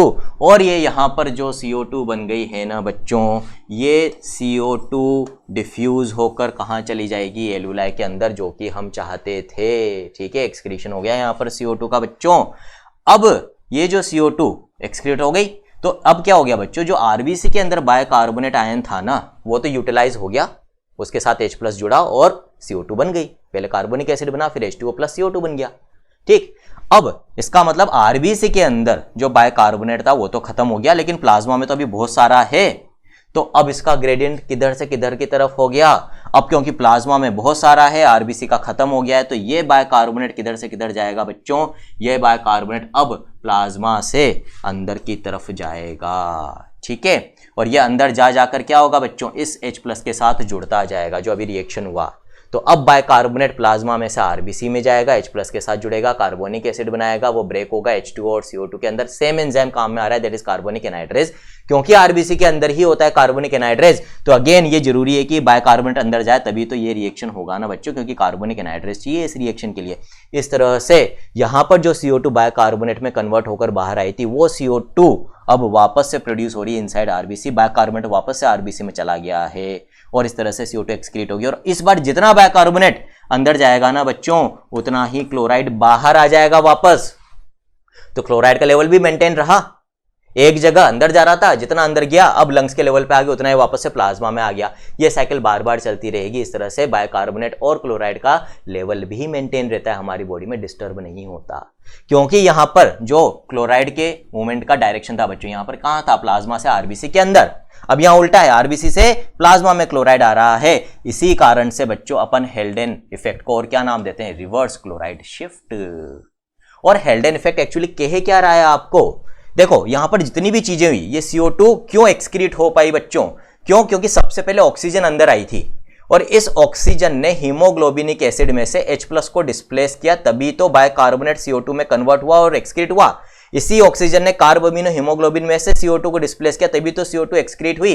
तो हेल्डेन इफेक्ट कहता है कि लंग्स के अंदर high partial pressure of oxygen helps in the excretion of carbon dioxide. क्यों, क्योंकि यदि लंग्स के अंदर high partial pressure of oxygen होगा, तभी तो ज्यादा से ज्यादा ऑक्सीजन ब्लड में आएगी और तभी तो क्या होगा, CO2 का प्रोडक्शन होगा। यहां पर CO2 डिस्प्लेस होगी कार्बोमिनो हीमोग्लोबिन में से और बाइकार्बोनेट CO2 में कन्वर्ट होगा। तो जितनी ज्यादा ऑक्सीजन आएगी उतना ही अच्छा एक्सक्रीशन ऑफ CO2 होगा। क्लियर है, दिस इज व्हाट हेल्डेन इफेक्ट और रिवर्स क्लोराइड शिफ्ट। अब वापस से ये जो ब्लड है बच्चों, ये कैसा हो चुका है, ये हो चुका है ऑक्सीजनेटेड ब्लड। इसके अंदर अब वापस से PO2 कितना है बच्चों, 95। 104 क्यों नहीं हुआ, ये ऑलरेडी मैं आपको बता चुका हूं, पिछला वाला वीडियो देखना बच्चों आप, फिजियोलॉजिकल शंटिंग की वजह से। और PCO2 अब कितना है यहां पर, 40 मिलीमीटर्स ऑफ मरकरी। फिर से अब क्या होगा बच्चों, ये लेफ्ट एट्रियम, लेफ्ट वेंट्रिकल पूरी बॉडी में डिस्ट्रीब्यूट होगा, टिश्यूज के लेवल पे जाएगा, फिर से हेम्बर्गर फिनोमिनन होगा और ये सारी चीजें चलती रहती है। तो बच्चों आई थिंक अब बहुत अच्छे से कंसेप्चुअली आपको ट्रांसपोर्ट ऑफ ऑक्सीजन और CO2 समझ में आ गया होगा, दोनों फिनोमिनन भी अच्छे से समझ में आ गए होंगे। जिंदगी में कभी इनको नहीं भूल सकते। यदि एक बार खुद, जैसे मैंने अभी आप समझाते हुए आपको ड्रॉ करके बताया बच्चों, एक बार अपने हाथ से खुद ड्रॉ कर लेना समझते हुए, तो फिर कभी लाइफ में इसमें दिक्कत नहीं आएगी। आगे बढ़ते हैं बच्चों अब। तो बच्चों ये तो बात होगी ट्रांसपोर्ट की ऑक्सीजन के एज वेल एज CO2 की, ठीक है। इसके बाद बच्चों जो NCERT बात करती है वो बात करती है ऑक्सीजन हीमोग्लोबिन डिसोसिएशन कर्व की, ठीक है। तो उसकी भी बात कर लेते हैं। अगेन इंपॉर्टेंट टॉपिक है, क्वेश्चंस आते हैं बच्चों यहां से। तो ट्रांसपोर्ट ऑफ ऑक्सीजन के नाम से आपको यहां पर बता रखा है ये टॉपिक क्या बोलता है, यहां पर इसको पहले पढ़ लेते हैं NCERT, फिर डिस्कस करेंगे। तो बच्चों haemoglobin is a red coloured iron containing pigment present in RBCs। तो बच्चों हमारा जो हीमोग्लोबिन पिगमेंट होता है वो RBCs के अंदर प्रेजेंट है, ठीक है, क्या प्रेजेंट है इसके अंदर? आयरन प्रेजेंट है बच्चों। एक हीमोग्लोबिन के अंदर 4 आयरन होते हैं, किस फॉर्म में होते हैं बच्चों? फेरस के फॉर्म में होते हैं, इंपॉर्टेंट है, पूछा जाता है, ठीक है। और कितने होते हैं बच्चों? 4 होते हैं, 4 इन नंबर होते हैं एक हीमोग्लोबिन के अंदर। Oxygen can bind with haemoglobin in a reversible manner to form oxy haemoglobin. तो यहाँ पर इंपॉर्टेंट क्या है बच्चों कि जो बाइंडिंग होती है ये रिवर्सिबल मैनर में होती है, तभी तो। यदि रिवर्सिबल मैनर में नहीं होगी, एक बार आकर चिपक गई ऑक्सीजन हीमोग्लोबिन से, तो फिर सेल के पास जाकर यदि हीमोग्लोबिन इस ऑक्सीजन को छोड़ेगा नहीं सेल में जाने के लिए, तो सेल को ऑक्सीजन मिलेगी कैसे? तो टिश्यू के लेवल पे तो इससे डिसोसिएट होना जरूरी है, और लंग्स के लेवल पे हीमोग्लोबिन के साथ जुड़ना जरूरी है। तो ये जो बाइंडिंग होती है रिवर्सिबल होना जरूरी है, तो रिवर्सिबल होती है, ठीक है बच्चों। आगे बढ़ते हैं। Each haemoglobin molecule can carry a maximum of 4 molecules of oxygen. बच्चों हर हीमोग्लोबिन में 4 फेरस होते हैं, और हर हीमोग्लोबिन मॉलिक्यूल 4 ऑक्सीजन मॉलिक्यूल्स को अपने साथ बाइंड कर सकता है। ध्यान रखना बच्चों, 4 ऑक्सीजन मॉलिक्यूल्स में बोल रहा हूं यहां पर, ठीक है। तो इसको अंडरलाइन कर लो अगेन। यदि एटम्स पूछ लिया जाए तो एटम्स कितने हो जाएंगे? 8 एटम्स ऑफ ऑक्सीजन, है ना। मॉलिक्यूल्स 4, एटम्स 8, ठीक। फिर बच्चों अगेन बहुत इंपॉर्टेंट लाइन है, पूछा जाता है इसके ऊपर question. Binding of oxygen with haemoglobin is primarily related to partial pressure of oxygen. इसको अच्छे से अंडरलाइन कर लो, हाईलाइट कर लो और मार्क भी कर लो बच्चों, इंपॉर्टेंट लाइन है, इस पे क्वेश्चन बनता है कि जो हीमोग्लोबिन के साथ ऑक्सीजन की बाइंडिंग है वो सबसे ज्यादा प्राइमरीली, सबसे पहला फैक्टर कौन सा इंपॉर्टेंट होता है? ऑक्सीजन खुद ना बच्चों। ऑक्सीजन ही नहीं होगी तो बाइंड कैसे होगी हीमोग्लोबिन के साथ? अभी अपन आगे देखेंगे, बहुत सारे फैक्टर्स हैं जो ऑक्सीजन की हीमोग्लोबिन के साथ बाइंडिंग को अफेक्ट करते हैं, लेकिन वो तो अफेक्ट कर रहे हैं बाइंडिंग को कि भाई बाइंडिंग ज्यादा होगी या कम होगी, लेकिन बाइंडिंग होगी या नहीं होगी ये तो किस पे डिपेंड करेगा कि ऑक्सीजन है या नहीं। और जितनी ज्यादा ऑक्सीजन उतनी ज्यादा बाइंडिंग, और जितनी ज्यादा ऑक्सीजन यानी कि उसका पार्शियल प्रेशर भी उतना ही ज्यादा। तो इसका मतलब क्या हुआ? पार्शियल प्रेशर ऑफ ऑक्सीजन ज्यादा तो ऑक्सी हीमोग्लोबिन का फॉर्मेशन ज्यादा, पार्शियल प्रेशर ऑफ ऑक्सीजन कम तो ऑक्सी हीमोग्लोबिन का फॉर्मेशन भी कम। इसका मतलब binding of oxygen with haemoglobin is primarily dependent on partial pressure of oxygen. फिर बच्चों partial pressure of CO2, hydrogen ion concentration and temperature are the other factors. मैंने बोला था ना ये तो प्राइमरी फैक्टर हो गया बाइंडिंग का, लेकिन अब ये बाइंडिंग कम होगी ज्यादा होगी, इसको कौन कौन अफेक्ट करते हैं बच्चों? अभी सारा मैं बता दूंगा आपको, ग्राफ बनाएंगे अपन, अभी सिर्फ इसको पढ़ लो। Partial pressure of CO2, hydrogen ion concentration और टेम्परेचर, ये फैक्टर्स भी ऑक्सीजन बाइंडिंग विद हीमोग्लोबिन को अफेक्ट करते हैं बच्चों, ठीक। अब यहां पर एनसीईआरटी ने बच्चों आपको क्या बता रखा है? यहां पर एनसीईआरटी ने आपको एक ग्राफ बना रखा है, ठीक। इस ग्राफ के अंदर बच्चों एक्स एक्सिस पे क्या है? एक्स एक्सिस पे there is partial pressure of oxygen लिया है, यहां पर 0 पार्शियल प्रेशर। इसका मतलब क्या है? ऑक्सीजन है ही नहीं अभी ब्लड में। फिर धीरे धीरे पार्शियल प्रेशर इस डायरेक्शन में एक्स एक्सिस पे बढ़ रहा है बच्चों, ठीक है। वाई एक्सिस पे क्या लिया है? यहां पर इस कर्व के अंदर हमने वाई एक्सिस पे हमने लिया है percentage saturation of haemoglobin with oxygen, कि कितना परसेंट हीमोग्लोबिन ऑक्सीजन के साथ सेचुरेट हो गया है। बच्चों एक हीमोग्लोबिन मॉलिक्यूल 4 ऑक्सीजन मॉलिक्यूल्स को बाइंड कर सकता है। जब हर हीमोग्लोबिन मॉलिक्यूल के साथ 4 ऑक्सीजन मॉलिक्यूल बाइंड हो जाते हैं तो हम कहते हैं हीमोग्लोबिन 100% सेचुरेटेड है। मान लो एक हीमोग्लोबिन मॉलिक्यूल के साथ एक ही ऑक्सीजन मॉलिक्यूल बाइंड हुआ तो हम कहेंगे 25% सेचुरेटेड, 2 हो गए तो 50%, 3 हो गए तो 75% और 4 हो गए तो 100%।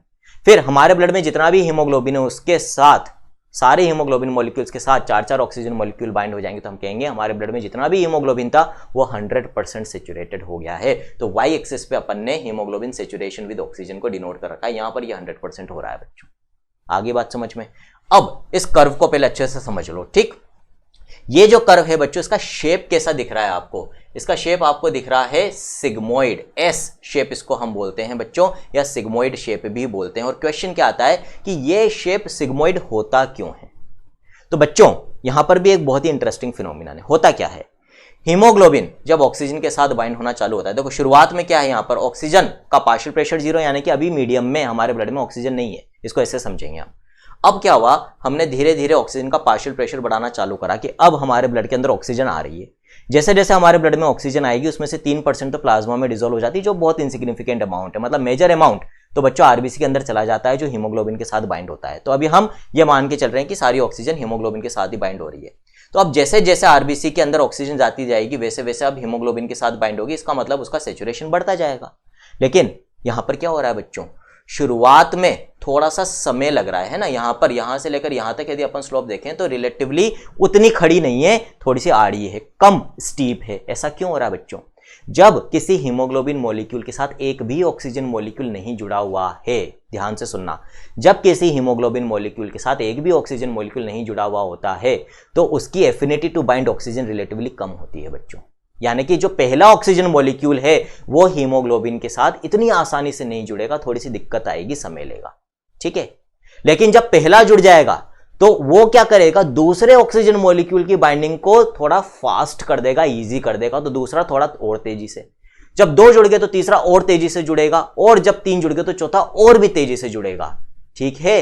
तो ये कोऑपरेटिव बाइंडिंग कहलाती है बच्चों की। एक ऑक्सीजन मॉलिक्यूल अगले ऑक्सीजन मॉलिक्यूल की बाइंडिंग को तेज कर देता है, इजी कर देता है, कोऑपरेट करता है उसमें, और इसी कारण से ये पर्टिकुलर शेप आ रहा है कि शुरुआत में स्लो बाइंडिंग हो रही है, क्योंकि शुरुआत में तो एक भी ऑक्सीजन मॉलिक्यूल बाइंड नहीं हो रहा था हीमोग्लोबिन से, ऑक्सीजन थी ही नहीं। अब यहां तक आते आते मान लो एक एक ऑक्सीजन मॉलिक्यूल सारे हीमोग्लोबिन मॉलिक्यूल के साथ बाइंड हो गया, तो यहां पर स्लोप थोड़ी सी बढ़ जाएगी, फिर और बढ़ जाएगी, ठीक है।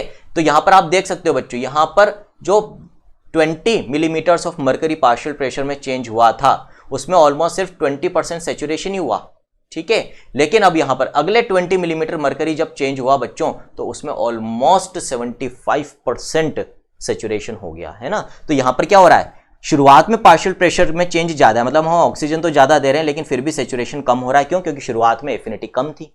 लेकिन यहां तक आते आते हर हीमोग्लोबिन के साथ एक या दो ऑक्सीजन मॉलिक्यूल जुड़ गए तो फिर यहां पर क्या हुआ, तेज हो गई बाइंडिंग, यहां पर और ज्यादा तेज हो गई बच्चों, और यहां पर आते आते क्या हो गया बच्चों, 100% सेचुरेशन ऑफ हीमोग्लोबिन हो गया। अब जब जितने भी हीमोग्लोबिन मॉलिक्यूल थे उनके साथ 4-4 ऑक्सीजन मॉलिक्यूल जुड़ गए हैं, तो इसके बाद आप कितना भी पार्शियल प्रेशर बढ़ा दो बच्चों, उसका कोई फायदा नहीं है। इसके बाद क्या होगा, ये तो कांस्टेंट हो जाएगा, कांस्टेंट ही रहेगा, है ना। एक बार 100% से ज्यादा कैसे सेचुरेट करोगे, एक हीमोग्लोबिन 4 ऑक्सीजन से ज्यादा बाइंड कर ही नहीं सकता है। तो इसके बाद ये जो कर्व है बच्चों फिर कांस्टेंट हो जाता है, और कांस्टेंट होने के कारण ये जो पर्टिकुलर शेप आ रहा है, मैंने पूरा जो आपको बताया कोऑपरेटिव बाइंडिंग, इसी की वजह से इसका सिग्मोइड यानी कि एस शेप होता है, ठीक है। तो शेप आ गया, इसका समझ में क्यों होता है बच्चों, इंपॉर्टेंट है बहुत। अब जो फैक्टर्स की हम बात कर रहे थे ना बच्चों कि partial pressure of CO2, hydrogen ion concentration और टेम्परेचर, ये सब इसको अफेक्ट करते हैं, इसको भी इस कर्व में अपन समझ लेते हैं बच्चों, ठीक है। सपोज करो बच्चों इसके बगल में मैं एक और कर्व बना रहा हूं,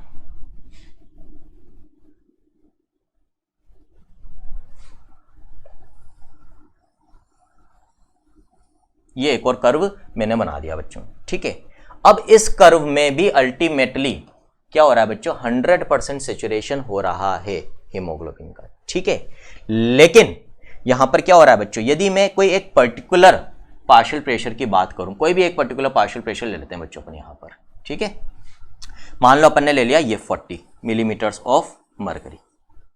इस पार्शियल प्रेशर पे ये जो बाद वाला कर्व है इसको मैं नाम दे देता हूं बच्चों B, और ये जो पहले वाला कर्व है इसको नाम दे देता हूं बच्चों में A, ठीक।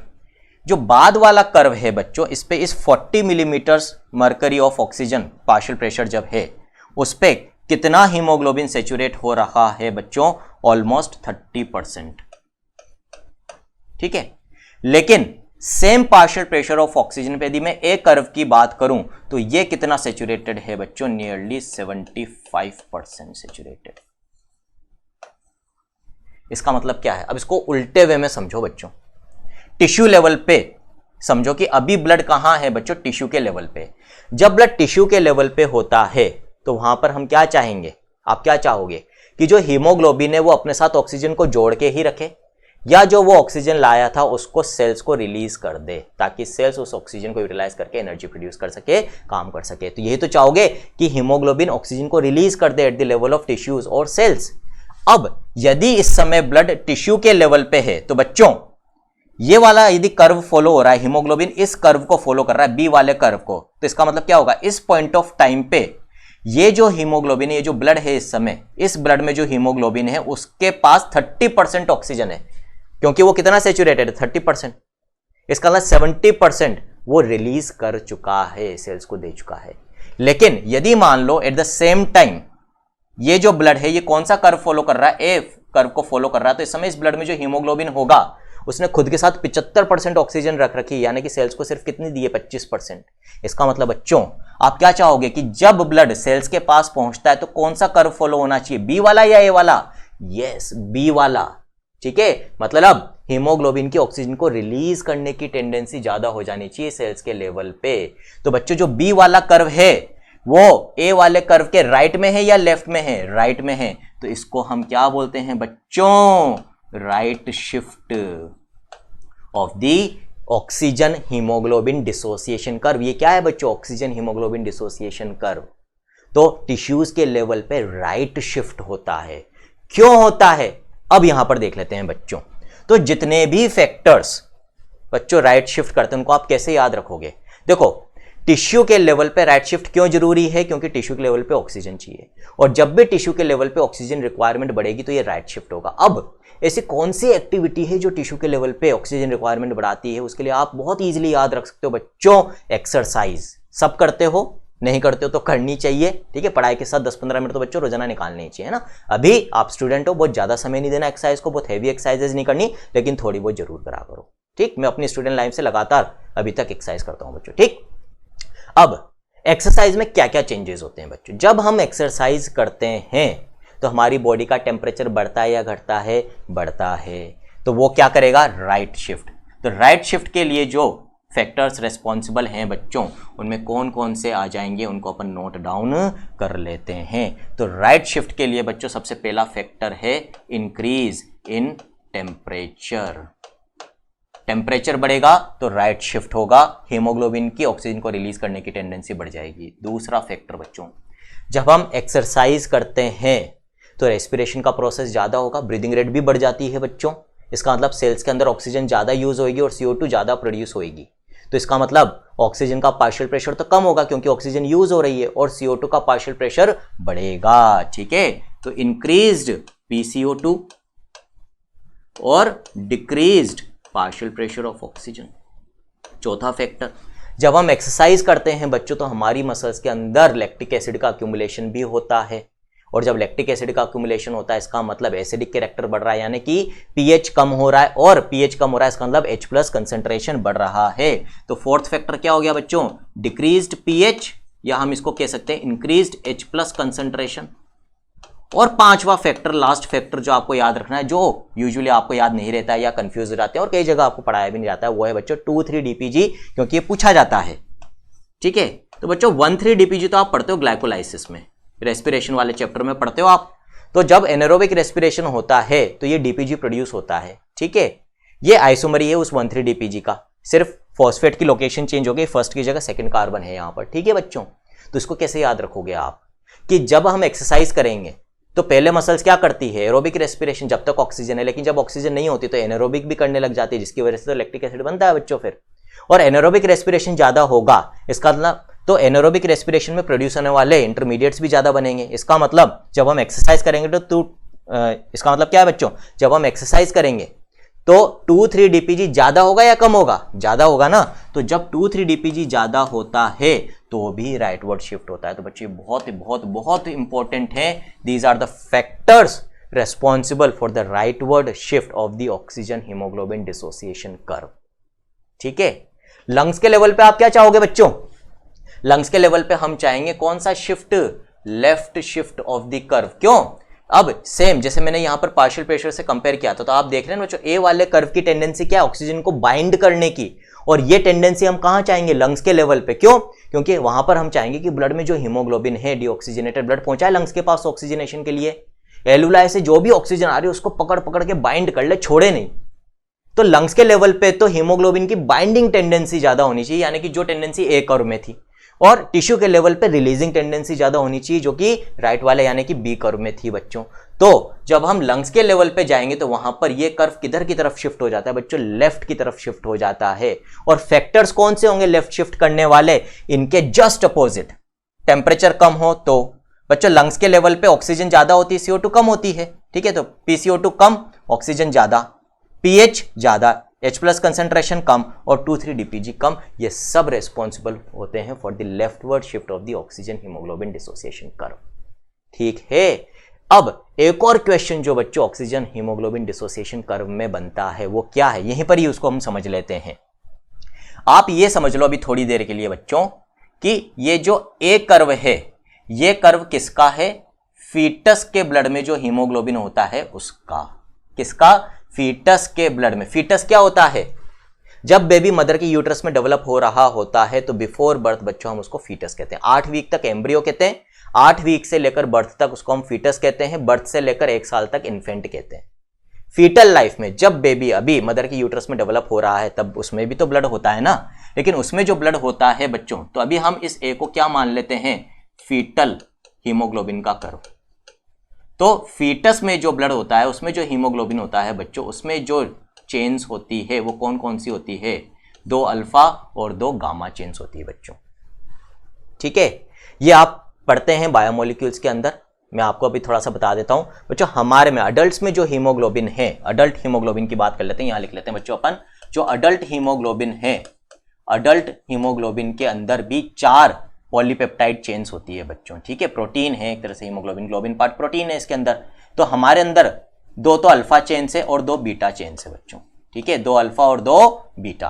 फीटल लाइफ में लेकिन 2 अल्फा और 2 गामा चेन्स होती है, फिर आफ्टर बर्थ धीरे धीरे गामा चेन्स को बीटा चेन्स रिप्लेस कर देती है। ठीक, लेकिन अब यहां पे क्योंकि चेन्स में अंतर है, इसकी वजह से एफिनिटी में भी अंतर आ जाता है बच्चों। जो फीटल हीमोग्लोबिन है इसकी बाइंडिंग एफिनिटी ज्यादा होती है ऑक्सीजन के साथ, यानी बाइंड करके रखने की टेंडेंसी ज्यादा होती है in comparison to adult haemoglobin. तो मान लो एग्जाम में आपको 2 कर्व दे दिए, एक राइट में बना रखा है, एक लेफ्ट में बना रखा है, ए और बी उनको डिनोट कर दिया, और फिर आपसे पूछ रहे हैं कि इसमें से आप ये बताओ कि अडल्ट वाला कौन सा और फीटल वाला कौन सा है। तो हमें यह पता है कि फीटल हीमोग्लोबिन की जो बाइंडिंग एफिनिटी फॉर ऑक्सीजन होती है वो ज्यादा होती है अडल्ट से। तो ज्यादा बाइंडिंग एफिनिटी वाला हीमोग्लोबिन किधर की तरफ मिलेगा? राइट में या लेफ्ट में? राइट वाले की तो रिलीज करने की टेंडेंसी ज्यादा है, लेफ्ट वाले की बाइंड करने की ज्यादा है। तो लेफ्ट वाले को आप क्या बताओगे कि फीटल हीमोग्लोबिन का कर्व है बच्चों। इसकी बाइंडिंग एफिनिटी फॉर ऑक्सीजन ज्यादा होती है बच्चों। राइटवर्ड शिफ्ट में भी क्या हो रहा है?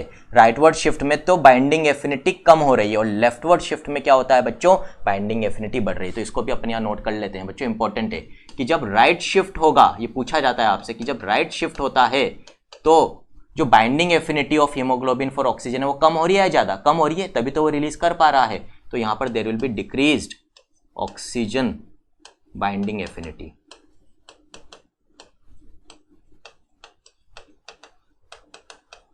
Of haemoglobin. और बच्चों लेफ्ट शिफ्ट में इसका उल्टा हो जाएगा। लेफ्ट शिफ्ट में क्या होगा? Increased oxygen binding affinity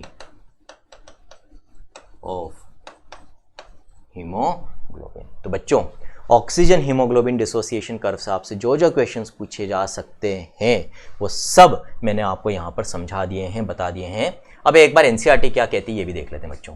a sigmoid curve is obtained when percentage saturation of haemoglobin with oxygen is plotted against the PO2। ये देख लिया क्यों होता है। इसी कर्व को हम क्या कहते हैं? ऑक्सीजन डिसोसिएशन कर्व कहते हैं बच्चों। And is highly useful in studying the effect of factors like PCO2, H+ concentration etcetera on binding of oxygen with haemoglobin. क्या इफेक्ट होता है इन फैक्टर्स का वो भी हमने देख लिया, ज्यादा ही फैक्टर्स देखे। फिर in the alveoli where there is high PO2, low PCO2, lesser H+ concentration and lower temperature, मैंने बता दिया लेफ्ट शिफ्ट की बात कर रहे हैं हम, लंग्स के लेवल पे क्या होगा? लेफ्ट शिफ्ट हो जाएगा। The factors are all favorable for the formation of oxy hemoglobin। Binding affinity बढ़ जाएगी हीमोग्लोबिन की ऑक्सीजन के लिए, ज्यादा ऑक्सीजन बाइंड करेगा, यानी कि किसको फेवर कर रहे हैं factors? Formation of oxy haemoglobin को। Whereas in the tissues where low PO2, high PCO2, high H+ concentration and higher temperature exist, the conditions are favorable for dissociation of oxygen from the oxyhemoglobin। तो बच्चों सारी चीजें जो NCERT बोल रही है हमने डिटेल में अच्छे से कंसेप्चुअली समझ ली है। This clearly indicates that oxygen gets bound to haemoglobin in the lung surface and gets dissociated at the tissues. Every 100 ml of oxygenated blood can deliver around 5 ml of oxygen to the tissues under normal physiological conditions. इसको अच्छे से mark कर लो, important line है। Again समझ लेते हैं क्या कह रहा है ये बच्चों। ठीक है, इसको हम कैसे समझेंगे? इसको समझने के लिए बच्चों जो हमने एक्सचेंज ऑफ गैसेस में डबल सर्किट सर्कुलेशन देखा था उस वाले डायग्राम की मदद लेंगे, इस वाले डायग्राम की। ठीक है, तो बच्चों इस डायग्राम में हम क्या देख रहे हैं कि जो डीऑक्सीजनेटेड ब्लड है वो लंग्स के पास जाता है, ऑक्सीजनेटेड होता है, और फिर टिश्यूज के पास ऑक्सीजनेटेड जाता है, वहां पे ऑक्सीजन को डिलीवर कर देता है। ठीक है, अब हम सिर्फ किसको कंसिडर कर रहे हैं बच्चों, 100 ml ऑफ ब्लड को कंसिडर कर रहे हैं। जब 100 ml, ठीक है, जब 100 ml 100 millilitre of oxygenated blood किसके पास पहुंचेगा बच्चों, सेल्स और टिश्यूज के पास पहुंचेगा। तो इस समय इस 100 ml ऑफ ऑक्सीजनेटेड ब्लड में पहले तो ये बताओ कि ऑक्सीजन कितनी है। कैसे निकालेंगे बच्चों, मैं आपको बता देता हूं।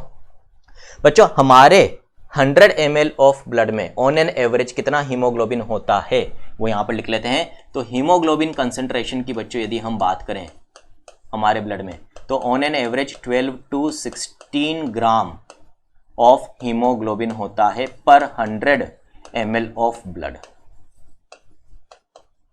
फिर 1 ग्राम हीमोग्लोबिन, 1 ग्राम हीमोग्लोबिन कितनी ऑक्सीजन अपने साथ बाइंड कर सकता है बच्चों, ऑलमोस्ट आप याद रखोगे 1.34 ml ऑफ ऑक्सीजन को अपने साथ बाइंड कर सकता है, ठीक है।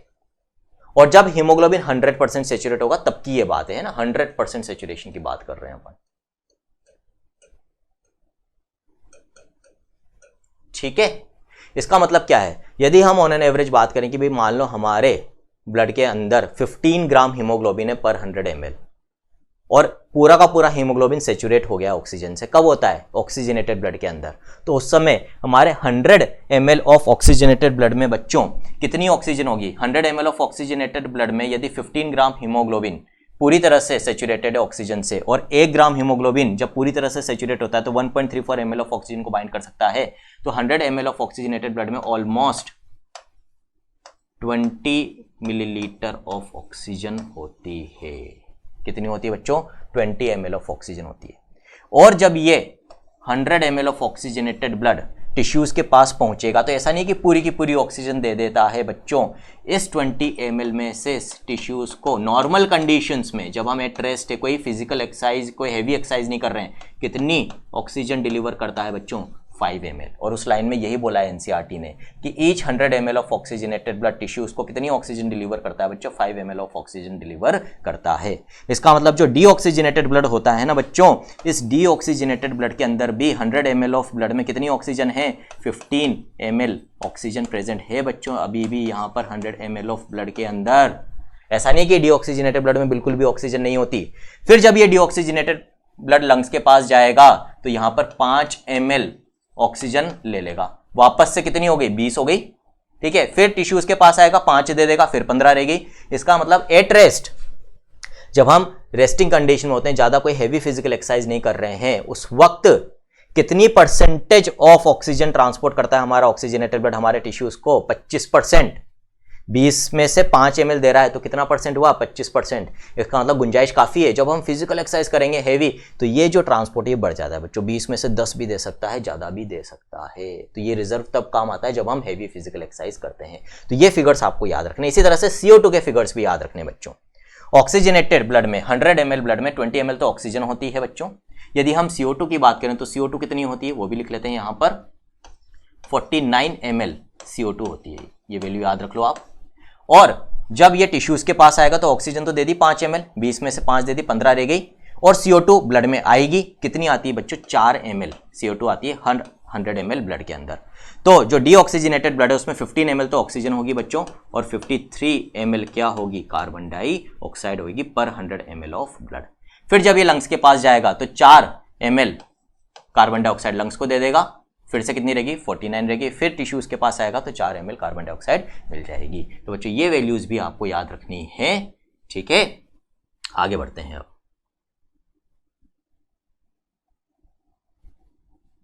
अब यहां पर किसकी बात करिए बच्चों, ट्रांसपोर्ट ऑफ कार्बन डाइऑक्साइड की बात करिए। तो बच्चों ये तो ऑलरेडी अपन पढ़ चुके हैं, एक बार रीडिंग लगा लेते हैं। CO2 is carried by haemoglobin as carbamino haemoglobin बता दिया बच्चों मैंने आपको, करीब 23%, 20 से 25%। This binding is related to the partial pressure of carbon dioxide, है ना, कार्बन डाइऑक्साइड का पार्शियल प्रेशर ज्यादा तो बाइंड भी ज्यादा होगा। PO2 is a major factor which could affect this binding, ये हमने ऑलरेडी देख लिया। हेल्डन इफेक्ट में ऑक्सीजन ज्यादा होती है तो इसको डिस्प्लेस कर देती है। When PCO2 is high and PO2 is low as in the tissues, more binding of carbon dioxide. Tissue के लेवल पे तो कार्बोमिनो हीमोग्लोबिन बन रहा है, लेकिन लंग्स के लेवल पे जहां पर ऑक्सीजन ज़्यादा होती है और CO2 कम होती है, वहाँ पर ये कार्बन डाइऑक्साइड डिसोसिएट हो जाती है कार्ब अमीनो हीमोग्लोबिन से। लिखा हुआ है from carbamino haemoglobin takes place, dissociation of CO2 from carbamino haemoglobin takes place, यानी कि CO2 which is bound to haemoglobin from the tissues is delivered to the alveoli. CO2 निकल जाती है carbamino haemoglobin से, alveoli के पास चली जाती है, उसको फिर हम एक्सेल आउट कर देते हैं। RBCs contain a very high concentration of the enzyme carbonic anhydrase and minute quantities of the same is present in the plasma. Two important है, मैंने बोला था ना आ गया कि जो कार्बोनिक एनहाइड्रेज है वो सिर्फ और सिर्फ RBCs में नहीं होता तो मेनली RBCs में ही है उसका मेजर अमाउंट, लेकिन कुछ माइन्यूट क्वांटिटीज में प्लाज्मा में भी होता है। क्वेश्चन बन सकता है यहां से, इंपॉर्टेंट, इसको मार्क कर लो बच्चों, ठीक है। तो जहां जहां पर भी ये बहुत फाइन लाइंस होती है, छोटे छोटे पॉइंट्स होते हैं, वहां से क्वेश्चंस बनने के चांसेस ज्यादा होते हैं बच्चों। क्या करता है ये एंजाइम, ये ऑलरेडी अपन देख चुके हैं। This enzyme facilitates the following reaction in both direction. अपने देखा था टिश्यू के लेवल पे तो क्या हो रहा था बच्चों, टिश्यू के लेवल पे तो इस डायरेक्शन में चल रहा था, ठीक है, और लंग्स के लेवल पे किस डायरेक्शन में चल रहा था, यही रिएक्शन। इसका मतलब ये एंजाइम इस रिएक्शन को दोनों डायरेक्शन में कैटालाइज करता है, ठीक। At the tissue side where partial pressure of CO2 is high due to catabolism, CO2 diffuses into blood, RBCs and plasma and forms bicarbonate and H+। ये अपन अंडरलाइन नहीं करेंगे, बहुत अच्छे से अपन ने हैम्बर्गर और हेल्डन समझ लिया है। At the alveolar side where PCO2 is low, the reaction proceeds in the opposite direction leading to the formation of CO2 and H2। वहां CO2 बनती है बच्चों at the level of lungs. 10 CO2 trapped as bicarbonate, ये important है, अब इसको mark करेंगे बच्चों अपन। 10 CO2 trapped as bicarbonate at the tissue level. Tissue level पे क्या हुआ था, जो CO2 थी जो ब्लड में आई थी उसको हमने बाइकार्बोनेट के फॉर्म में कन्वर्ट करके ट्रैप कर लिया था ब्लड में, ठीक है, and transported to the alveoli. अब ये डीऑक्सीजनेटेड ब्लड के साथ एल्वेलाई तक पहुंचती है, वहां पर किस फॉर्म में रिलीज करना है, CO2, और every 100 ml of deoxygenated blood delivers approximately 4 ml of CO2 to the alveoli। बता दिया ऑलरेडी, जैसे हर 100 ml ऑफ ब्लड में 5 ml ऑक्सीजन का ट्रांसपोर्ट हो रहा है बिटवीन टिश्यूज एंड ब्लड, उसी तरह से बच्चों बिटवीन टिश्यूज एंड ब्लड या फिर लंग्स एंड ब्लड के बीच में CO2 का जो एक्सचेंज हो रहा है पर 100 ml ऑफ ब्लड वो 4 ml होता है, ठीक है। तो इस लाइन को हाईलाइट कर लेते हैं कि every 100 ml of deoxygenated blood delivers approximately 4 ml of CO2 to the alveoli, ठीक। इस तरह से बच्चों ट्रांसपोर्ट ऑफ गैसेस भी खत्म होता है। अब हम बात करेंगे रेगुलेशन ऑफ रेस्पिरेशन की, ठीक है। तो रेगुलेशन ऑफ रेस्पिरेशन को समझने के लिए बच्चों बिल्कुल शॉर्ट में मैं आपको बताऊंगा, आपको 3 चीजें याद रखनी है। सबसे पहले तो जो रेगुलेशन ऑफ रेस्पिरेशन है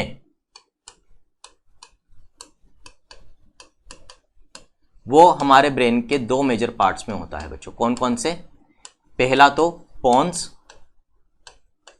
और दूसरा बच्चों कौन सा होता है, मेड्यूला ऑब्लोंगेटा, ठीक है। दोनों किसके पार्ट्स हैं बच्चों, हैंड ब्रेन के पार्ट्स हैं।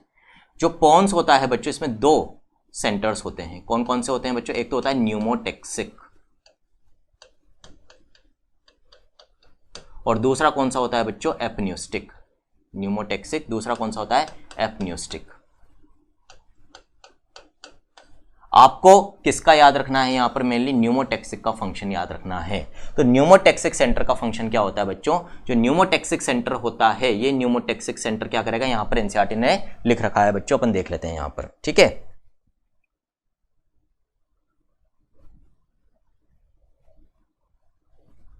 Another centre present in the pons region of the brain called pneumotaxic centre, किसमें है, ब्रेन के पोन्स वाले पार्ट में, ये अपन ने देख लिया। Can moderate the functions of the respiratory rhythm center. Neural signals from this center can reduce the duration of the inspiration and thereby alter the respiratory rate. ये इंपॉर्टेंट है किसके लिए, हमारे न्यूमोटेक्सिक सेंटर के लिए, इसको मार्क कर लेते हैं। तो जो न्यूमोटेक्सिक सेंटर होता है ना बच्चों, ये क्या करता है, reduces the duration of inspiration and thereby alters the respiratory rate. अब इसको कंसेप्चुअली समझ लो। अभी मान लो मैं रेस्ट पे खड़ा हूं, मेरी जो ब्रीदिंग रेट है वो नॉर्मल चल रही है 15-16 के आसपास, सपोज करो। अब मैंने भागना चालू करा, जब मैं भागूंगा तो मेरी मसल्स को ज़्यादा ऑक्सीजन चाहिए एनर्जी प्रोडक्शन के लिए, जिसके लिए बच्चों क्या होना चाहिए, मेरे ब्लड में ऑक्सीजन की अवेलेबिलिटी भी ज़्यादा होनी चाहिए। इसका मतलब उस समय जब मैं ब्रीदिंग करूँ तो मेरे बॉडी के अंदर, लंग्स के अंदर ज़्यादा ऑक्सीजन चाहिए, जिसके लिए पर मिनट जो मेरी रेट थी ब्रीदिंग की वो भी बढ़नी चाहिए, प्लस ब्रीदिंग शैलो होनी चाहिए या डीप, एक बार में ज़्यादा हवा अंदर लूँ या कम, ज़्यादा लेनी चाहिए। तो मेरी ब्रीदिंग कैसी हो जाएगी, एक तो डीप गहरी सांसें लूंगा और फास्ट भी होगी, रेट भी बढ़ रही है, डेप्थ भी बढ़ रही है, ठीक है। अब बच्चों ये जो रेट बढ़ानी है हमें, ये काम कौन करेगा, न्यूमोटेक्सिक सेंटर। बच्चों जब हम नॉर्मली ब्रीदिंग करते हैं तो ऑलमोस्ट मान लो 1 मिनट में यदि मैं 12 बार ब्रीथ कर रहा हूं तो 60 सेकेंड्स में 12 ब्रीथ्स कंप्लीट करी। एक ब्रीदिंग का टाइम कितना हुआ 5 सेकेंड्स, उसमें मैंने एक इनहेलेशन और एक एक्सहेलेशन करा। एक चीज याद रखना बच्चों, इनहेलेशन कम ड्यूरेशन का होता है, एक्सहेलेशन ज्यादा। तो यदि मैं 5 सेकंड में अपनी एक ब्रीदिंग कंप्लीट कर रहा हूं तो 2 सेकंड का इनहेलेशन, 3 सेकंड का एक्सहेलेशन होगा। ठीक है। अब लेकिन यदि मैं दौड़ रहा हूं तो मेरी ब्रीदिंग रेट बढ़नी जरूरी है। 12 से तो काम चलेगा नहीं, 12 ब्रीथ पर मिनट से काम नहीं चलेगा, तो ये बढ़ेगी। तो बच्चों क्या होगा, इनहेलेशन का टाइम भी कम होगा और एक्सहेलेशन का टाइम भी कम होगा। और जब इनहेलेशन का टाइम कम होता है, क्योंकि वो एक्टिव प्रोसेस है, वहां पर मसल्स कॉन्ट्रैक्ट हो रही, तो ऑटोमेटिकली एक्सहेलेशन का टाइम भी कम हो जाता है। तो यदि हमें हमारी ब्रीदिंग रेट बढ़ानी है तो हमें किसका टाइम कम करना होगा, इनहेलेशन का टाइम। और वो काम कौन करता है, ये न्यूमोटैक्सिक सेंटर कम करता है। किसको, decreases, it decreases inspiratory phase duration को।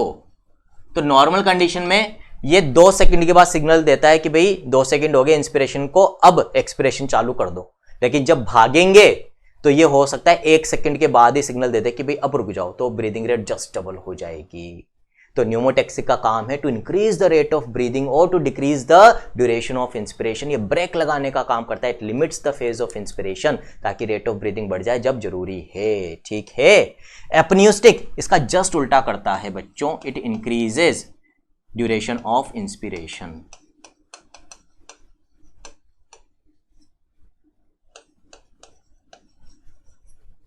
तो बच्चों ये तो पोन्स के सेंटर्स की बात होगी। अब मेडुला ऑब्लोंगेटा में भी 2 सेंटर्स होते हैं बच्चों। एक को तो हम कहते हैं DRG, dorsal respiratory group of neurons. क्या बोलते हैं, डीआरजी का फुल फॉर्म क्या है, dorsal respiratory group of neurons. एक होता है VRG, ventral respiratory group of neurons. इन दोनों को मिलाकर हम बच्चों बोलते हैं रेस्पिरेटरी रिदम सेंटर्स। ये कहलाता है मेनली इंस्पिरेटरी रिदम सेंटर और ये कहलाता है एक्सपिरेटरी रिदम सेंटर। इसका रोल नॉर्मल ब्रीदिंग में नहीं होता, सिर्फ और सिर्फ फोर्स्ड ब्रीदिंग के वक्त ये काम आता है। जब हम फोर्स लगा के जैसे एक्सरसाइज के वक्त या रनिंग के वक्त ब्रीदिंग करते हैं, वहां नॉर्मल ब्रीदिंग में ये काम आता है। और इसका क्या काम होता है, स्मूथ रिदम को मेंटेन करके रखना हमारी ब्रीदिंग की, है ना। ऐसा नहीं एकदम से तेज हो जाए, एकदम से स्लो हो जाए, स्मूथ रिदम को, स्मूथ रेट को मेंटेन करके रखता है। यदि कोई चेंज भी होता है तो वो स्मूथली होता है। जब हम भागते हैं तो ऐसा नहीं कि एकदम से तेज हो गई, है ना, ब्रीदिंग रेट स्मूथली ट्रांजिशन होता है, उसके लिए रिस्पॉन्सिबल है। तो सेंटर्स की बात हो गई जो पोन्स और मेडुला में। इसके अलावा बच्चों इसी डीआरजी के पास में, नियर टू दिस डीआरजी क्या होता है बच्चों, कुछ कीमो रिसेप्टर्स होते हैं। क्या होते हैं, कीमो रिसेप्टर्स। और ये कीमो रिसेप्टर्स यहां पर भी होते हैं, इसके अलावा बच्चों एक और जगह पर होते हैं। तो इनको तो हम कह देते हैं क्या, सेंट्रल कीमो रिसेप्टर्स, जो हमारे सीएनएस में यानी कि ब्रेन के अंदर प्रेजेंट हैं, मेडुला में प्रेजेंट हैं, डीआरजी के पास में। इसी तरह के कीमो रिसेप्टर्स एक और जगह होते हैं बच्चों।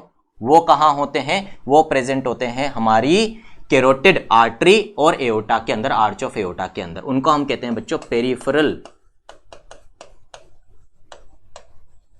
Chemo receptors. ठीक है, aortic arch and carotid artery bifurcation, जहां पर कैरोटिड आर्टरी 2 ब्रांचेस में डिवाइड होती है, वहां पर होते हैं। ठीक है, ये जो कीमो रिसेप्टर्स हैं बच्चों, ये किसके लिए सेंसिटिव होते हैं, they are sensitive for increased CO2 and increased H+ concentration. जब भी हमारी बॉडी में या तो CO2 बढ़ेगा या H+ बढ़ेगा, कब बढ़ेगा, जब हम एक्सरसाइज करते हैं तभी बढ़ते हैं दोनों, यानी कि बॉडी की ऑक्सीजन डिमांड बढ़ती है, उस वक्त ये दोनों इस चीज को सेंस कर लेते हैं, है ना। इनके पास जो ब्लड जा रहा है वो कौन लेकर जाएगी, आर्टरी। तो इसके किसके अंदर सेंस कर रहे हैं इनको, आर्टीरियल ब्लड के अंदर सेंस करते हैं बच्चों। और इनको ये पता चल जाता है कि बॉडी की ऑक्सीजन डिमांड बढ़ गई, ये सिग्नल देंगे हमारे ब्रेन को, न्यूमोटैक्सिक सेंटर को, डीआरजी को। न्यूमोटैक्सिक सेंटर कहेगा कि भाई रेट ऑफ ब्रीदिंग बढ़ा दो, डेप्थ ऑफ ब्रीदिंग भी बढ़ा दो। Ultimately rate of breathing and depth of breathing बढ़ जाएगी और हमारी बॉडी सेल्स को ज्यादा ऑक्सीजन मिलेगी। तो बच्चों यही रेगुलेशन ऑफ रेस्पिरेशन होता है। एक बार रीड आउट कर लेते हैं। Human beings have a significant ability to maintain and moderate the respiratory rhythm to suit the demands of the body, accordingly change होती रहती है जैसे जैसे डिमांड चेंज होती है. This is done by the neural system, nervous system इसको regulate करता है. A specialized center present in the medulla region of the brain called respiratory rhythm center is primarily responsible for this regulation. तो main centre कौन सा है? DRG. ठीक है, इसकी बात कर रही है एनसीईआरटी. अनदर सेंटर न्यूमोटैक्सिक की बात हो गई. फिर chemoreceptors, chemosensitive area is situated adjacent to the rhythm centre, DRG के पास में होता है, which is highly sensitive to CO2 and hydrogen ions. ठीक है, इसको मार्क कर लेते हैं बच्चों, highly sensitive to CO2 and hydrogen ions. फिर इंक्रीज इन दीज सब्सटेंसेस क्या होगा? CO2 और H+ बढ़ते हैं, तो in turn can signal the rhythm centre to make necessary adjustments in the respiratory process by which these substances can be eliminated. Rate of breathing बढ़ जाएगी, oxygen तो ज्यादा आएगी और जो एक्सेस ऑफ CO2 है उसको हम बाहर निकाल देंगे, वॉश आउट कर देंगे, तो CO2 का लेवल फिर से कम हो जाएगा. Receptors associated with aortic arch in carotid artery, आगे बात पेरिफेरल कीमोरिसेप्टर्स की, also can recognize changes in CO2 and H+ concentration and send necessary signals to the rhythm center for remedial actions. सही करने के लिए the role of oxygen in the regulation of respiratory rhythm is quite insignificant. important है, mark कर लो. तो हमारी respiration की rate के रेगुलेशन में मेन रोल CO2 और H+ का होता है, ना कि ऑक्सीजन का. पहले किसको सेंस किया जाता है? Increase in CO2 and increase in H+ को बच्चों. ठीक है, अब लास्टली जो बच्चों हमें देखना है इस चैप्टर में वो क्या बचा है? वो बचा है डिसऑर्डर्स ऑफ रेस्पिरेटरी सिस्टम. बहुत ज़्यादा आपको नहीं दे रखे हैं, शॉर्ट में दे रखे हैं. इनमें मैं यहाँ पर बहुत डिटेल में नहीं जाऊँगा क्योंकि इनकी डिटेल हम देखते हैं ह्यूमन हेल्थ एंड डिजीज में. अस्थमा वहाँ पर आ जाता है बच्चों एलर्जी वाले पार्ट में. ठीक है, तो अस्थमा में क्या होता है बच्चों? अस्थमा एक तरह से आप सीवियर रेस्पिरेटरी एलर्जी बोल सकते हो. एलर्जी क्या होती है बच्चों? कई बार क्या होता है कि बाहर से कोई भी फॉरेन पार्टिकल हमारी बॉडी में आता है तो हमारा इम्यून सिस्टम जरूरत से ज़्यादा रिएक्ट करता है उसके अगेंस्ट, उसी को हम एलर्जी कहते हैं. नॉर्मली रिएक्ट करेगा तो एलर्जी के सिम्टम्स नहीं आएंगे, जरूरत से ज़्यादा करेगा तो बच्चों जब भी हमारा इम्यून सिस्टम किसी फॉरेन पार्टिकल के अगेंस्ट रिएक्ट करता है तो कुछ केमिकल्स रिलीज होते हैं जैसे हिस्टामिन, सेरोटोनिन, हेपेरिन, और इसकी वजह से बच्चों इन्फ्लेमेशन, सूजन आना, बुखार आना, ठीक है, खांसी होना, ये सारे सिम्टम्स आते हैं. तो जिसमें इम्यून सिस्टम जरूरत से ज़्यादा रिएक्ट करता है फॉरेन पार्टिकल के, उसमें ये एलर्जी देखने को मिलती है. यदि रेस्पिरेटरी सिस्टम हाइपर रिएक्टिव है इम्यून सिस्टम यहाँ का, तो रेस्पिरेटरी एलर्जी देखने को मिलेगी जिसमें छींकें आएगी, आंखें लाल हो जाएगी, नाक बहने लग जाएगी. और यही रेस्पिरेटरी एलर्जी किसी में बहुत ज़्यादा सीवियर है कि थोड़ा सा भी कोई फॉरेन एंटीजन बॉडी में एंटर हुआ, रेस्पिरेटरी ट्रैक्ट में एंटर हुआ और सीवियर सिम्टम्स आने लग गए और बार बार आते हैं. ठीक है, और एक बार आने के बाद काफ़ी समय तक ठीक नहीं होते हैं और इतना ज़्यादा आते हैं कि कई बार सांस लेने में भी तकलीफ होने लग जाए. तो उन्हीं सीवियर रेस्पिरेटरी सिम्टम्स को या एलर्जी को हम फिर क्या लेबल कर देते हैं? अस्थमा लेबल कर देते हैं. तो माइल्ड रेस्पिरेटरी एलर्जी तो बच्चों सभी में मिलती है, कहीं झाड़ू लग रहा होता है, धूल मिट्टी होती है तो थोड़ी बहुत छींकें तो आ जाती है, दैट इज नॉट अस्थमा. लेकिन वही चीज़ बहुत सीवियर हो किसी में तो फिर उसको हम अस्थमा कहते हैं. और उसमें क्या होता है बच्चों? जो ट्रेकिया एंड ब्रोंकाई होती है, इनकी वॉल में मसल्स होती है बच्चों, स्मूथ मसल्स, और during allergic reaction serotonin release होता है जो इनका कॉन्ट्रैक्शन कराता है, जिसकी वजह से जब ये मसल्स कॉन्ट्रैक्ट होती है तो ये जो हमारे विंड पाइप की ब्रांचेस है, ट्रेकिया, ब्रोंकाई, ब्रोंकियो, इनमें कॉन्ट्रैक्शन होता है और जो एयरवे है जिसके थ्रू एयर फ्लो कर रही थी वो नैरो हो जाता है, जिसकी वजह से ब्रीदिंग डिफिकल्टी होती है. डिफिकल्टी इन ब्रीदिंग कहलाती है बच्चों डिस्निया, DYSPNOEA, डिस्निया. तो इसमें डिस्निया होगा, डिफिकल्टी इन ब्रीदिंग. और क्योंकि ये नैरो हो जाते हैं पैसेजेस तो पेशेंट को अपनी सांस बाहर निकालने के लिए काफी फोर्स लगानी पड़ती है. और बच्चों किसी नैरो ट्यूब के थ्रू जब आप जोर से फूंक मारते हो तो एक विसल बजती है, उसी तरह से क्योंकि ये पैसेजेस नैरो हो गए अब जोर लगा के वो सांस बाहर निकल रहा है, जिसकी वजह से एक विसलिंग साउंड आती है जिसको हम कहते हैं बच्चों व्हीजिंग. तो अस्थमा में एक कैरेक्टरिस्टिक फीचर क्या है बच्चों की? व्हीजिंग आपको देखने को मिलती है. ठीक है, तो इसको मार्क कर लो बच्चों. ये टर्म पूछा जा सकता है कि व्हीजिंग किसमें होती है बच्चों? अस्थमा के अंदर होती है. क्यों हो रही है? Because of inflammation of bronchi and bronchioles. Inflammation क्या है बच्चों? इन्फ्लेमेशन यानी कि सूजन आ जाती है, और सूजन आ जाएगी यदि वॉल के अंदर तो बच्चों क्या होगी? वॉल मोटी हो जाएगी अंदर की, तो ल्यूमन नैरो प्लस मसल्स भी कॉन्ट्रैक्ट कर रही है, उनकी वजह से भी ल्यूमन नैरो. दोनों फैक्टर्स की वजह से जो एयरवे है उसका जो अंदर का पार्ट है वो काफ़ी नैरो हो गया, ब्रीदिंग डिफिकल्टी, साउंड प्रोड्यूस होगी, व्हीजिंग, डिफिकल्टी इन ब्रीदिंग भी होगी. ठीक है बच्चों, आ गया समझ में? फिर हम बात करेंगे किसकी बच्चों? एम्फाइसीमा की. एम्फाइसीमा क्या है बच्चों? It is a chronic disorder in which alveolar walls are damaged due to which respiratory surface is decreased. One of the major causes of this is cigarette smoking. समझते हैं क्या होता है? तो बच्चों देखो एम्फाइसीमा में होता क्या है, इसको अगेन मैं आपको डायग्रामेटिकली समझाऊंगा। सपोज करो बच्चों अपने लंग्स के अंदर ये 4 एल्वियोलाई हैं, दीज आर 4 एल्वियोलाई, ठीक है, जिनके अंदर फ्रेश एयर आती है। अब होता क्या है बच्चों, इन एल्वियोलाई के आसपास क्या प्रेजेंट होती है, हमारी ब्लड कैपिलरीज प्रेजेंट होती है इस तरीके से। एल्वियोलाई के बाहर क्या है, लंग्स का इंटरस्टिशियल टिश्यू, जिसमें ये सारे एल्वियोलाई पड़े हुए हैं।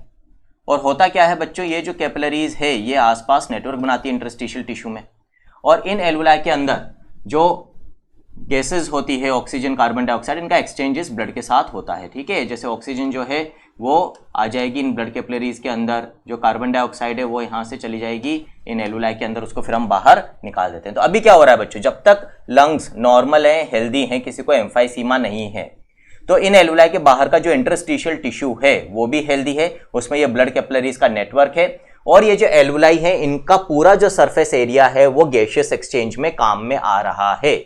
इन एल्वियोलाई के बाहर लंग्स का जो इंटरस्टिशियल टिश्यू होता है वो इलास्टिक कनेक्टिव टिश्यू का बना हुआ होता है बच्चों, जिसके अंदर इलास्टिन प्रोटीन के बने हुए इलास्टिक फाइबर्स बहुत ज्यादा अमाउंट में होते हैं। अब एम्फाइसीमा में एक्चुअली होता क्या है बच्चों, तो ये कंडीशन क्या है, ये नॉर्मल कंडीशन है, ठीक है। अब हम एम्फाइसीमा वाली कंडीशन बनाएंगे बच्चों कि एम्फाइसीमा में क्या चेंज हो जाएगा।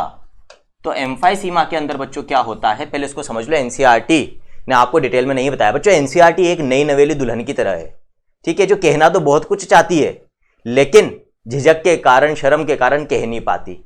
लेकिन यदि हमें मार्क्स चाहिए तो इसकी भावनाओं को समझना बहुत जरूरी है, और इसीलिए हर सब टॉपिक के डेप्थ में जाना बहुत जरूरी हो जाता है बच्चों। तो एम्फाइसीमा में एक्चुअली बच्चों एक प्रोटीन की कमी होती है जिसको हम कहते हैं अल्फा 1 एंटीट्रिप्सिन। क्या बोलते हैं बच्चों, अल्फा 1 एंटीट्रिप्सिन, इसकी कमी होती है।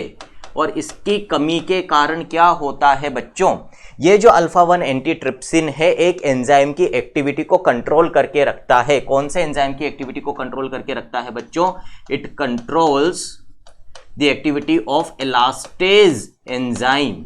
ये इलास्टेज एंजाइम किसको ब्रेक डाउन करता है, इलास्टिन प्रोटीन को, इलास्टिक फाइबर्स को। मतलब ये जो हमारे लंग्स का इंटरस्टिशियल टिश्यू है जिसमें कैपिलरीज है, इनमें जो इलास्टिक फाइबर्स है उनको ब्रेक डाउन करेगा, यानी कि लंग्स के इलास्टिक कनेक्टिव टिश्यू को ब्रेक डाउन करने का काम करता है। अब इसकी एक्टिविटी को कौन कंट्रोल करके रखता है, अल्फा 1 एंटीट्रिप्सिन। यदि अल्फा 1 एंटीट्रिप्सिन कम हो जाएगा तो इलास्टेज की एक्टिविटी बढ़ जाएगी, लंग्स के अंदर जो इलास्टिक कनेक्टिव टिश्यू है वो ज्यादा डैमेज होगा। अब बच्चों जस्ट सपोज करो कि अल्फा 1 एंटीट्रिप्सिन की कमी हो गई जिसकी वजह से इलास्टेज की एक्टिविटी बढ़ गई है, और जब ये इलास्टेज की एक्टिविटी बढ़ गई तो इसने क्या करा, इन एल्वियोलाई के बीच में जो ये इंटरस्टिशियल टिश्यू वाला पार्ट है, ये जो पूरा पार्ट है बच्चों, इस पार्ट को क्या कर दिया, डैमेज कर दिया। और इस पार्ट को जब डैमेज कर दिया तो फिर बच्चों क्या होगा, इस पार्ट को जब डैमेज कर दिया तो ये जो अपन यहां पर एल्वियोलाई देख रहे हैं ना बच्चों, ये एल्वियोलाई एक दूसरे के आसपास आ जाएंगे। क्यों, क्योंकि इनके बीच का जो इलास्टिक कनेक्टिव टिश्यू है वो डैमेज हो चुका है, ठीक है। अब इसका मतलब क्या हो गया बच्चों, जो कैपिलरीज पहले चारों तरफ प्रेजेंट थी इनके, अब वो इनके बीच में नहीं जा पाएगी, इनके आसपास तो प्रेजेंट रहेगी, ठीक है।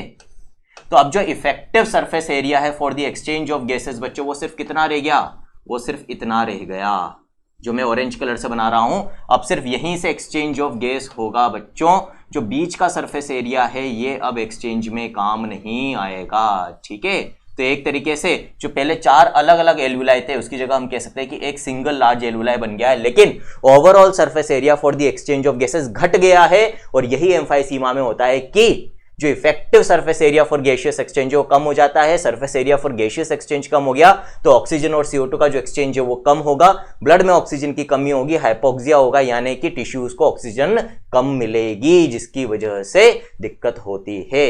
और सिगरेट स्मोकर्स में ये क्यों ज्यादा देखने को मिलता है, क्योंकि बच्चों सिगरेट स्मोक में कुछ ऐसे केमिकल्स होते हैं जो अल्फा 1 एंटीट्रिप्सिन की एक्टिविटी को कम करने का काम करते हैं, इसलिए सिगरेट स्मोकर्स में ये एम्फाइसीमा ज्यादा कॉमनली देखने को मिलता है। तो बच्चों ये तो हो गई बात एम्फाइसीमा की।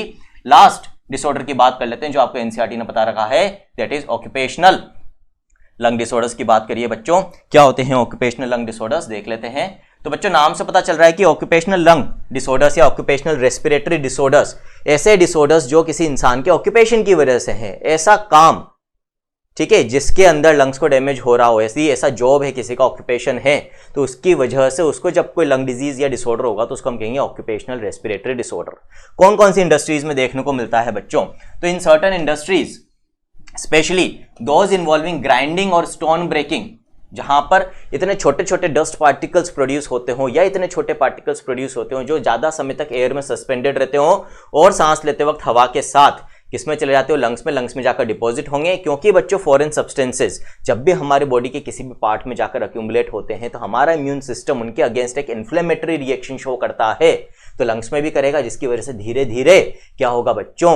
लंग्स में डैमेज होगा। क्यों? एक चीज ध्यान रखना बच्चों, यदि लंबे समय तक हमारी बॉडी के किसी पार्ट में इन्फ्लेमेशन रहता है तो धीरे धीरे वहां का नॉर्मल टिश्यू डेड होकर किस टिश्यू से रिप्लेस हो जाता है? फाइब्रस टिश्यू से। और यही यहां पर होता है बच्चों, ठीक है। जैसे मान लो स्टोन इंडस्ट्री के अंदर या ग्लास इंडस्ट्री के अंदर या हम कॉटन इंडस्ट्री की बात करें, इन सभी इंडस्ट्रीज में कोल माइंस के अंदर छोटे छोटे पार्टिकल्स प्रोड्यूस होते हैं जो लगातार यहां पर काम करने वालों के लंग्स में डिपॉजिट होते हैं।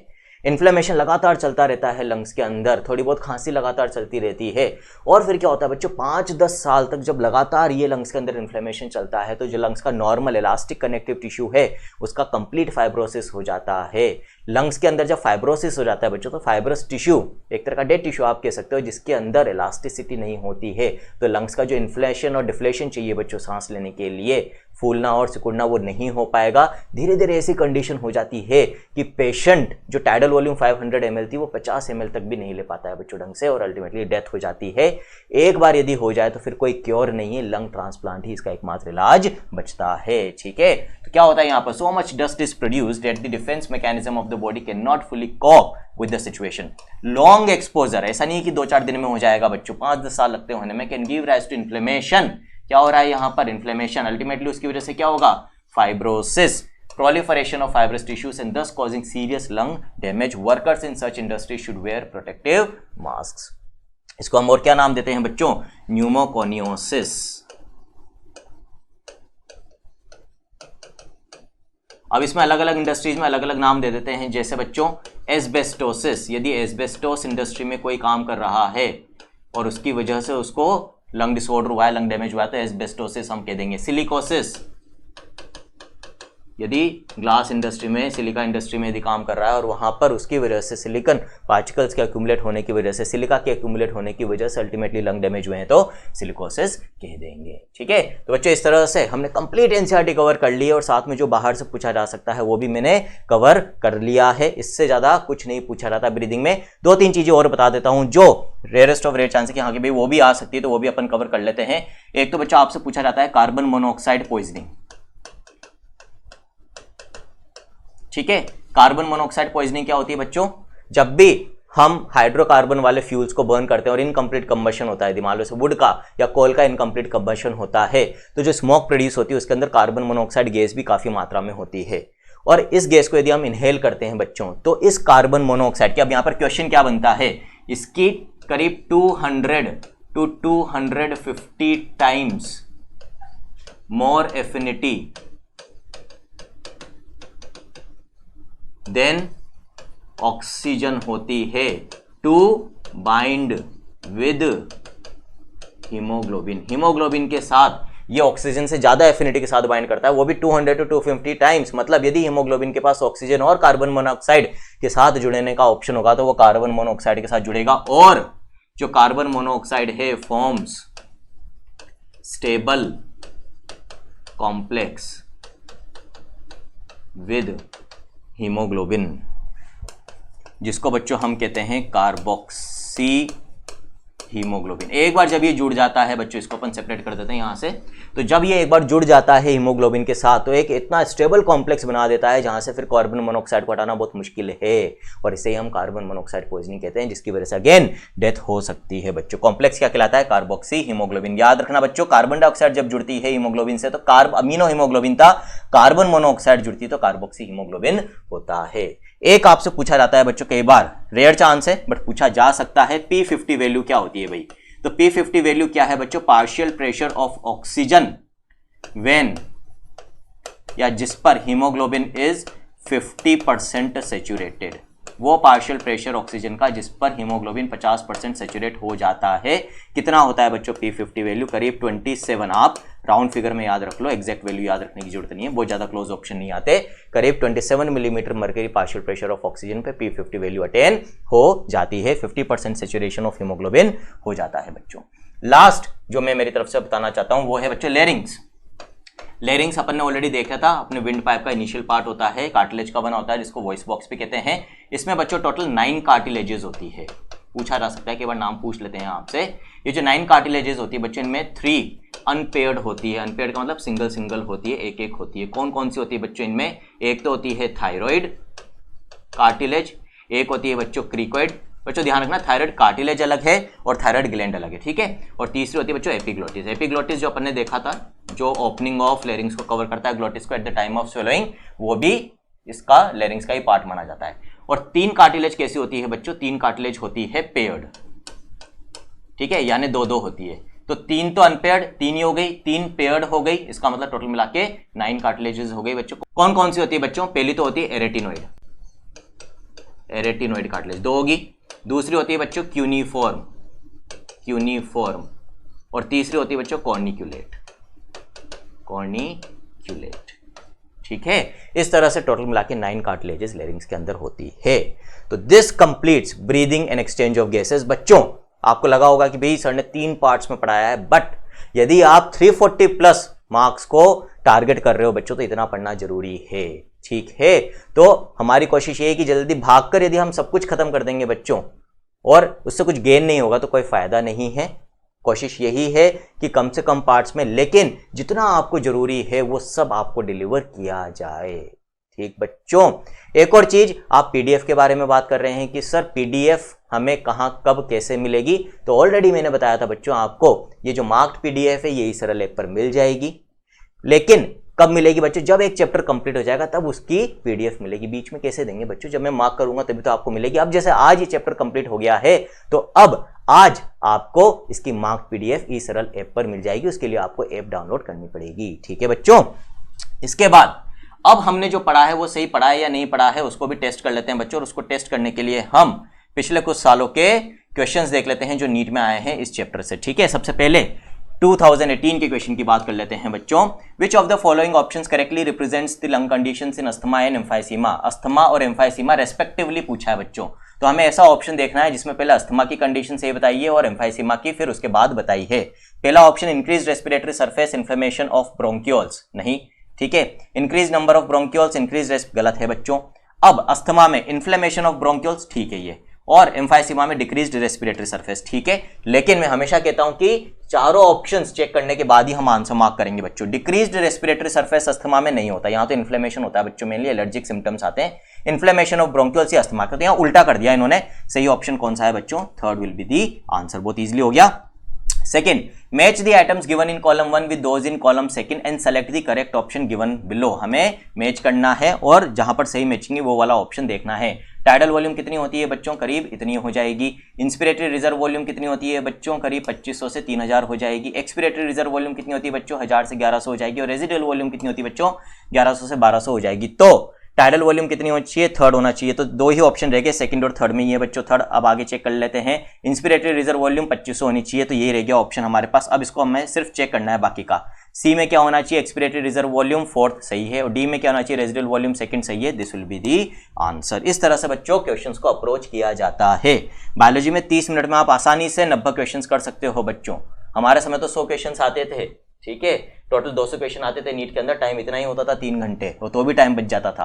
Which of the following is an occupational respiratory disorder? ठीक है, ऑक्यूपेशनल रेस्पिरेटरी डिसऑर्डर ऑलरेडी यहाँ पे तो देखते ही दिख रहा है अपने को, सिलिकोसिस, ठीक है। ऑलरेडी अभी नाम बताया मैंने आपको। बोटुलिज्म नहीं है बच्चों, बोटुलिज्म बैक्टीरियल एक फूड पॉइजनिंग होती है, उसको कहते हैं अपन। एंथ्रेसिस अगेन बैक्टीरियल इन्फेक्शन है, बेसिलस एंथ्रेक्स की वजह से एंथ्रेसिस, ठीक है। और एम्फाइसीमा अपन ऑलरेडी देख ही चुके हैं क्या होता है बच्चों, ठीक। उसके बाद और क्वेश्चन देख लेते हैं बच्चों। तो ये तो होगी बात 2018 की। फिर 2019 के क्वेश्चन देख लेते हैं। Due to increasing airborne allergens and pollutants many people in urban areas are suffering from respiratory disorder causing wheezing. Word आ गया है यहाँ पर बच्चों। ड्यू टू, तो यहाँ पर वीजिंग की बात आ गई है, इसका मतलब किसकी बात हो रही है, अस्थमा, और अस्थमा में क्या होता है बच्चों, benign growth on mucus lining, benign growth cancer से रिलेटेड होती है बच्चों, या कोई गिठान बन जाए ऐसा कुछ नहीं होता इसमें। इन्फ्लेमेशन ऑफ ब्रोंका एंड ब्रोंक्यूल्स होता है, ठीक है, तो ये अभी अपन हल्का सा मार्क कर लेते हैं, ये आंसर होना चाहिए, दो और ऑप्शन से चेक कर लेते हैं। Proliferation of fibrous tissues and damage of the alveolar walls, ऐसा नहीं होता बच्चों, ये एम्फाइसीमा में होता है। Reduction in the secretion of surfactants by pneumocytes, ये भी इसमें नहीं होगा, सर्फेक्टेंट पे कोई फर्क नहीं पड़ रहा, आंसर विल बी बच्चों व्हाट, सेकंड, ठीक है। फिर बच्चों नेक्स्ट क्वेश्चन देख लेते हैं यहाँ पर, tidal volume and expiratory reserve volume of an athlete is 500 ml, tidal volume 500 ml और expiratory reserve volume ERV 1000 ml दे रखी है आपको। What will be is expiratory capacity, इसी पूछी है, जो क्या होती है टाइडल वॉल्यूम प्लस ERV। वैसे तो आंसर दिख रहा है यहाँ पे, if the residual volume, residual volume सिर्फ कंफ्यूज करने के लिए दिया आपको, इससे हमारा कोई लेना देना नहीं है, answer will be what, expiratory capacity is tidal volume plus ERV that is 1500 ml, ठीक है बच्चों। 2020 में भी क्वेश्चंस आए थे बच्चों इससे, तो आप देख रहे हैं हर साल 2 से 3 क्वेश्चन आते हैं। तो बच्चों 2020 में क्या क्वेश्चन था, identify the wrong statement with reference to transport of oxygen, transport of oxygen से रिलेटेड हमें रॉन्ग स्टेटमेंट बताना, इनकरेक्ट स्टेटमेंट बताना है बच्चों। Low PSO2 in alveoli favours the formation of oxy haemoglobin, ये ऑलरेडी अपन देख चुके हैं बच्चों, ठीक है। यदि एल्वुलाई में PCO2 कम है और PO2 ज्यादा है तो ज्यादा ऑक्सीजन ब्लड में आएगी और ऑक्सी हीमोग्लोबिन ज्यादा बनेगा, सही है। Binding of oxygen with haemoglobin is mainly related to partial pressure of oxygen, बताया था। जो मेन फैक्टर है for the formation of oxy haemoglobin वो तो क्या है, पार्शियल प्रेशर ऑफ ऑक्सीजन है, CO2H प्लस pH, ये सब सेकेंडरी फैक्टर्स होते हैं जो इसकी बाइंडिंग को अफेक्ट करते हैं। Partial pressure of CO2 can interfere with oxygen binding with haemoglobin, क्या सही बोल रहा है, यस। अपने देखा ही है, CO2 का लेवल यदि चेंज होगा तो ऑक्सीजन बाइंडिंग पे फर्क पड़ेगा। Higher H+ concentration in alveoli favours the formation of oxy haemoglobin, ये गलत है बच्चों। क्या कह रहा है ये, higher H+ concentration in alveoli favours the formation of oxy haemoglobin, नहीं भाई।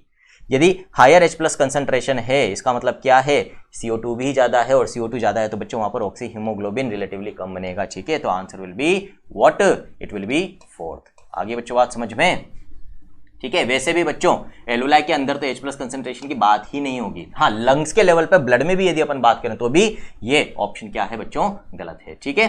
फिर select the correct events that occur during inspiration, कौन कौन से इवेंट्स इंस्पिरेशन के वक्त होते हैं हमें वो करना है, बताना है। डायफ्राम कॉन्ट्रैक्ट होगा तभी इंस्पिरेशन होगा, EICM इन दोनों का कॉन्ट्रैक्ट होना जरूरी, तो ये दोनों तो होते हैं इंस्पिरेशन के वक्त। पल्मोनरी वॉल्यूम डिक्रीजेज, नहीं बच्चों, अपन ने देखा था इंस्पिरेशन के लिए क्या जरूरी है, इंट्रा पल्मोनरी प्रेशर कम होना चाहिए, और वो कब होगा, कम जब वॉल्यूम बढ़ेगी, तो पल्मोनरी वॉल्यूम बढ़नी चाहिए, गलत है ये। और डी क्या कह रहा है बच्चों, इंट्रा पल्मोनरी प्रेशर ये कम होना चाहिए, 760 से कम, तभी तो बाहर से अंदर हवा आएगी, तो ये भी गलत है।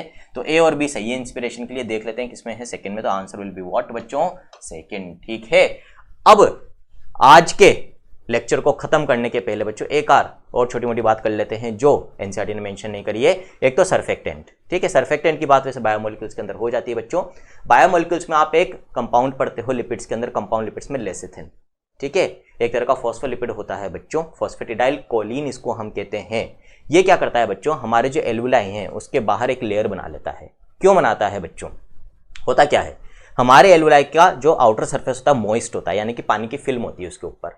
और बच्चों किसी भी यदि कोई स्फेरिकल होलो स्ट्रक्चर है और कंप्रेसिबल स्ट्रक्चर है, कोलैप्सिबल, जो कोलैप्स हो सकता है, उसके बाहर यदि पानी की फिल्म होगी तो बच्चों आप पढ़ते हो केमिस्ट्री के अंदर कि वाटर का सरफेस टेंशन काफी ज्यादा होता है।